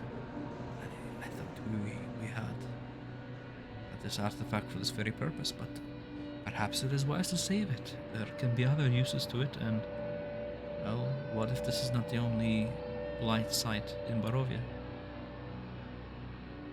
Yeah. Better have and not need. Yeah. Or you have the option of, and she kind of gestures toward fire. So, I imagine that underground we'll find more creatures like this. I would guess so as well, but Better have and not need is Esmeralda's kind of point. Yep. Monster Hunter should have all the tools available to him, and perhaps having someone on reserve is wise. yeah.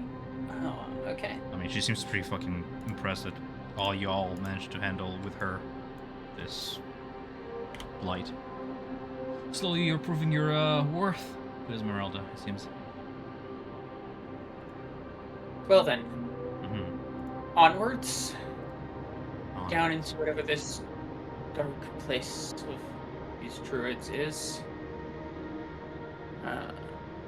And as we're going, I will keep a careful eye out for any more druidic writing, kind of indicating what's going on there. You find, as the tree continues to burn, the way it's like the softwood tissue or the sappy tissue burns much quicker and brighter than the black bark, and it forms runes upon it. Very similar to the rocks that you saw before. You see runic inscriptions upon the tree bark. These inscriptions tell of the most revered and ancient of the Druid folk's leaders. Among them, in Druidic, you can see a name come up. Kavan Bloodspear, the Devourer. There's a concentric, spiraling legend among many, but his kind of catches your attention, that tells of a warrior who died ages ago and who was buried deep below Yester Hill throughout his along with his most loyal warriors. It seems that while the currents around Yester Hill host honorary priests and noble warriors, the chiefs and the highest of figures are buried beneath the tree, and their names are carved in sap and blood into the essence of the Faust tree that's now on fire.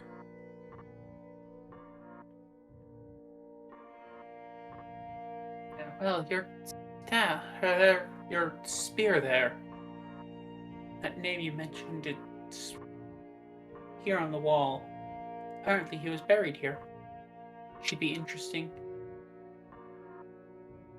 Well, I doubt he's alive, but we never know with this trees. Yes. Well then. Down we go, I think. Right? Right before we go, Jeb's just gonna take one of the legs of his probably torn pants, wrap it around just a stick laying around, and make a makeshift torch and just carry it with him. Sort of thing. Making an adventure of Jeb yet. Yeah. And also, Jeb, are you at full right now? Because Nope. I have spare. I will give you more good berries. I'm at 21 of 39. I will give you 10 good berries. So that's gonna be almost. That'll get you up by 10 more, so when you get 31. 31, yeah. Does Elena fits on the underground, or is like a This narrow cavern, tunnel? Yeah. disturbing enough, she does. You would think a cavern would be dug for a humanoid size. It fits her more. And kind of looking at the way it was dug, though it was buried and hidden by the roots and protected, it was dug by something Big. big. Organic, big. Not like using tools or chisels to make like a perfect cave, round, square. Organic things. Okay. Can fit her. Any chance I would recognize Also, what... a reminder that large creatures can squeeze through medium spaces. Yeah. So wherever you Eh. fit, she can fit. She'll just have to squeeze through, contort herself. Yeah. Any chance I would recognize what dug through? Like Roll me a nature check. Yeah. No. Just Obvious. The most obvious is something subterranean, but you won't be able to tell us more. Well, I will let my hand. It's quite an efficient digging job. It's not like amateurly done so, where it was, the tunnel collapsed on itself afterwards. It's been dug in such a way and packed with rocks and stuff that it sustained its form. But whatever dug this digs tunnels normally. Yes, exactly. Well, at least the tunnel shouldn't collapse on us immediately. Let's head on in. It should be fun. And with light on hand, I will start making my way down. Jeb will probably be right behind you. Torch in hand, you follow.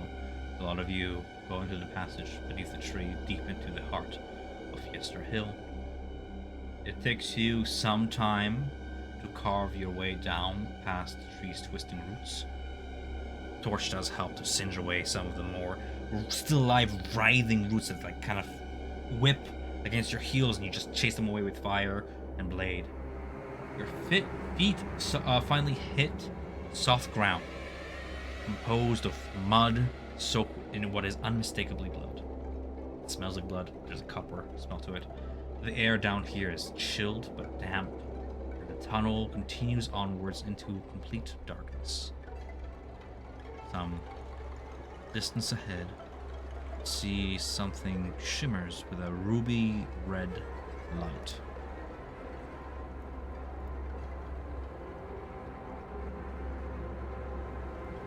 Actually have Jeb with us. That is interesting lighting. As the cave proceeds to descend deeper into the earth, it opens up to what looks to be a cavern network with granite walls and a 20-foot high ceiling that hosts several stalactites formed from years of rainwater and blood seeping through the soil above and dripping from the ceiling. And there's something red glinting all throughout. As Jeb, as you kind of bring your torch to the walls, you can see little specks, little grains reflect light, a reddish glow. Yeah. So I would have light on me from the priest flame spell, because I can't actually see without it. So if I get still description. Light So is 60 feet dim, and 30 No, feet of that but- is right. So this one is 10-foot bright, 10 and an additional 10 dim, because it's only produce flame. I don't actually have the light spell.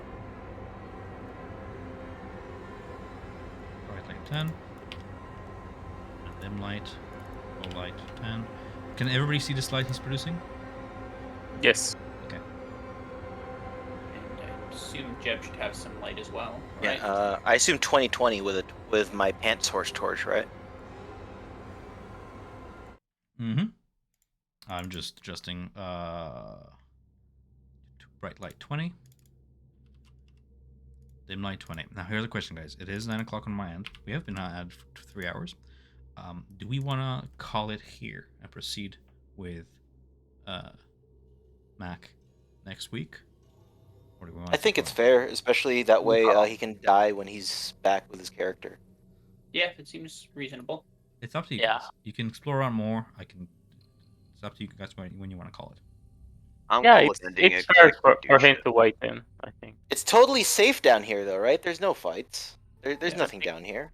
We can take a short rest. I'm looking through your visions of each token and seeing the contrast between a character with dark vision who's like, yeah, I can see everything, and fucking Jeb who's like, fuck. Just I can see. Kiahi can't see. Yeah, Kiahi. I've lost Now- sight of everyone else's tokens. But question.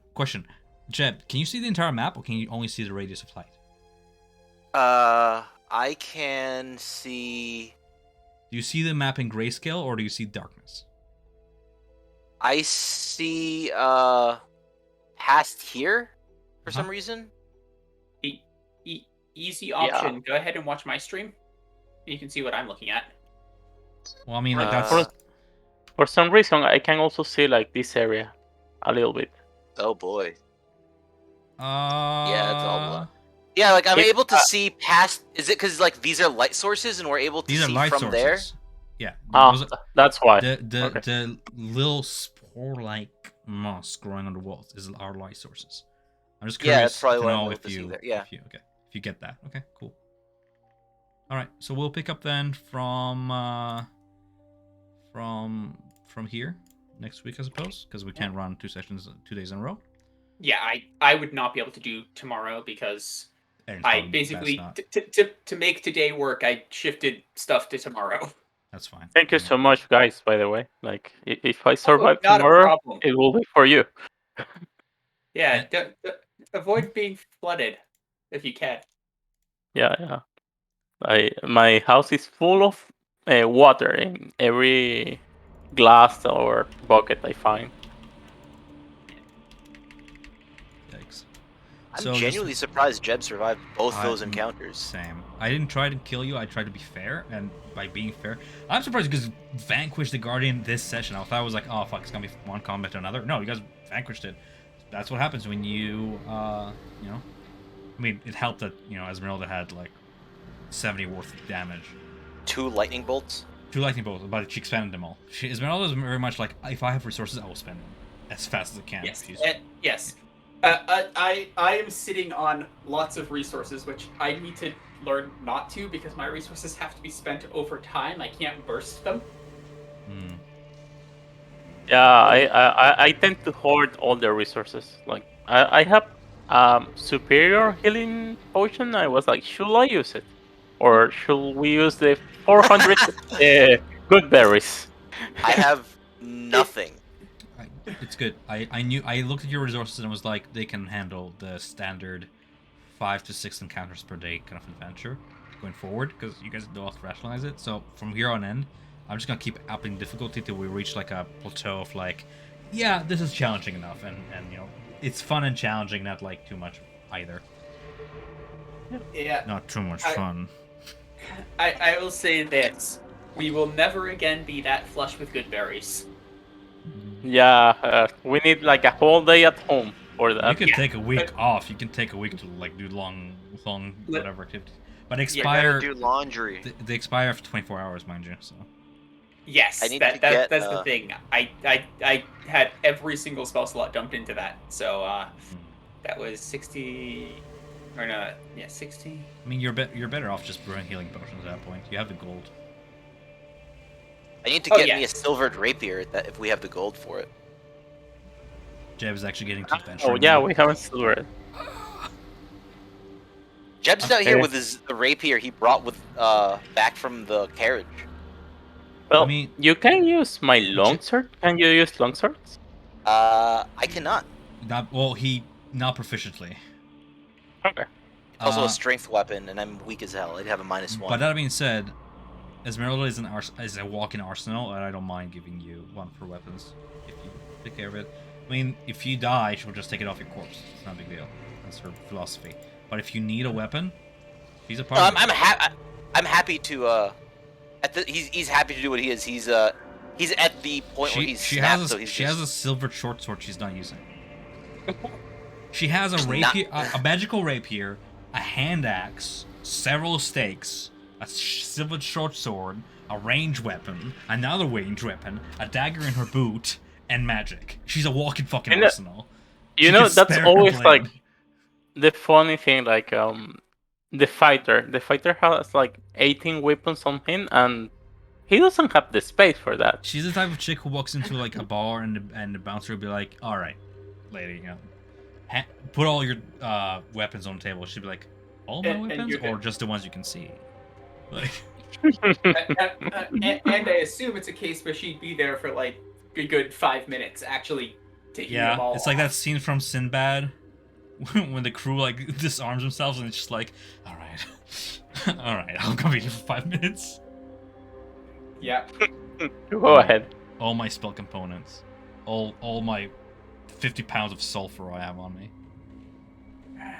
And Just the get deck focuses. magic cards that nobody will suspect Yeah. is the most powerful item of them all. But to be fair, this encounter was okay, but the previous one was dicey. It Not was only dicey for because you Jeff. charged into it. It wasn't supposed to be difficult. It's only difficult if you make it so. You guys stealthed into the second encounter. You could have stealthed in this first one as well. You could have like taken guys out on bow one. You could have avoided it altogether. Though mind you, now that it's down, my strategy was like, if you guys avoid the circle altogether, as soon as you engage the guardian, he's gonna like layer action, summon all the druids from over there. They're gonna run 200 feet to this battleground and arrive one by one. So like you would have fought them all together then, and that would have probably been rough. That would have been over. We would not have made that. Yeah. We wouldn't have the mobility to survive the moonbeams. I also should have like moved the guardian like the first turn it started, because like opportunity attacks owls, I don't care. It's like 4-7 damage on me. I should have moved closer because those bashing attacks really fucking hurt if they land. Yes. The thing with that though is, I don't know if you could have, because the owls, I deliberately placed them so that they were blocking. Actually, no, I kept them at 25 feet so you could have done. Yeah, but their size is large and it's gargantuan. It can easily just shove them out. Oh, okay. Yeah. Yeah, I suppose it can. You'll have to like encapsulate a creature completely to make it like not be able to move.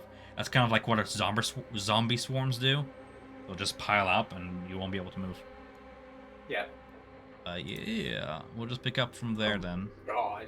I'm looking at my second level spell list. I have a single non-concentration spell. So, on my second level Jeb, list. Thrud, listen, I know we had plans, right? Just in case something happens to Jeb. At any point, I'm happy to develop Jeb's story. But if at any point you feel like you're so excited about moving on to a new character that you want to retire Jeb, feel free. I'm down to see where this goes. This is like a form. If he survives, he'll have a different outlook on things. Yeah, I like the arc. Oh, I love this. He's snapped. Like he's lost it. If Savra was here, she'd be so proud of you just going berserk on that one barbarian. Like, he's learning. You used to be like so afraid of blood and like combat. Now you're like, we go. He's still afraid of blood. He got down here and saw the blood. He vomited, but just kept walking. He's like, just kept going. Yeah. Had I been actually thinking more logically on things, I cast a 6th level spell, and I was like, I cast it on the rogue. I was like, I fucked up. He's not gonna receive any damage from that. He's not gonna care. I will say this. You did get me thinking with that, because I was immediately like, okay, how can I get Jeb out of that? Because I have the teleports around. That's and I was like, flying in Curse of Strahd is challenging too, because a lot of the enemies excel at like spawning things from ground. But I was like, well, I have lightning, and then like in the other map I have the canopy. Like at round 3 out of like summoned a Strigoi to go after Heidi if it survived that long. But then I was like, they fucking earned it. They're beating the shit out of this thing. They're gonna burn a tree. They're gonna explore. There's so much more below that, might as well. Yeah. Don't you feel like Sanctuary is like an overpowerful spell? No. It doesn't require concentration, and it lasts forever. I mean, it can be dispelled. Sanctuary, it can be dispelled, and it also goes away if you do anything that causes. If the character damage. like acts as part of, if a character's down passive, it's great. That's what it's for. But as soon as your character attacks, then it's gone, right? They errated Sanctuary to make it fair. It was broken before, because what you could do is you could Spirit Guardians and then Sanctuary, and because you didn't cast Spirit Guardians on your turn with the way it was worded, by Raw, you technically never broke your Sanctuary by dealing Spirit Guardian damage to people. So you were Spirit Guardian damaging people with Sanctuary. But they fixed that right quick. Question, like if you cast a Spike Growth and I cast Sanctuary on you, I mean, he doesn't get damage if he doesn't move, or I don't know. It's the area. It's not you. That's what I'm trying to say. Yeah, I'm pretty sure that would break it, though. I'm pretty sure Spike Growth with Sanctuary would break it, because Sanctuary is worded very specifically in that if you do any damage. Oh, okay, if you do damage. Okay. I don't recall the words. But still, I feel like it's pretty powerful. I mean, it was very well used. You deserve it. Yeah, it was used exactly for what it's good for, which is oh crap, the one person in our group is basically dead. Don't let them get targeted by a couple turns. That's Nadia like using her legs. Like yeah. If that little biter, my fault for not having more targets around Jeb, but if that little biter would have bit Jeb while he's prone and unconscious, that's like 2 death saves Yeah. down. So, you know, it's Well- it's a whole balance. Yeah. Ooh. We're gonna I take don't necessarily want to retire Jeb, given everything that's happening, especially if Jeb dies burning down this tree. It'll be a cool ending to his character.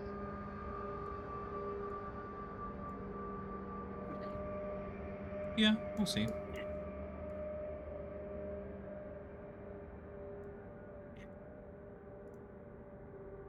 Oh, I am happy we all made it. I was worried about that at the beginning. So far, we made it so far. So far, well, yeah, poison damage is like my nemesis. Like, I think the only times I have been near going down, it has been due to poison. Yeah, well, that's Constitution for you. Yeah. Okay. Yeah. I need that level 6 paladin. Oh yeah. Fill in. Yeah, you need a little. We all need you to have level 6 paladin. Well, next week, hopefully, right, Tom? Wink, wink. Eh, We'll see. Are we doing the same day next week or doing Wednesday? No, we're doing the same day. We only did Yes, Wednesday I- because Ivan needed like adjustments, but yeah, I'd rather keep it consistent. Yeah, me Unless too. people prefer Wednesdays, but like I think people prefer what they sign up for in the beginning, right? Yeah. Yeah, Thursdays are good. Fridays are the best day of the week. I will say this: there is 0 chance I could do Wednesday next week. Well, guys, I'm gonna leave you. Thank you for changing your Yeah, plans from same. today. Who keeps Yeah, trying see you to next cross week. on the symbol for Ravenkind? Me? We don't have it. Yeah, but like, I deleted it. I mean, you don't have it doesn't mean it's lost forever. True. Yeah, I just have Well- to like, keep metal detectoring it, just pinging every 100 feet of Barovia. To be honest, I refuse to let Jeb die until we find it. Yeah. It's because you got a sweet look at that package. Well, guys, take care. See you next week. Yeah, Yep. see you guys.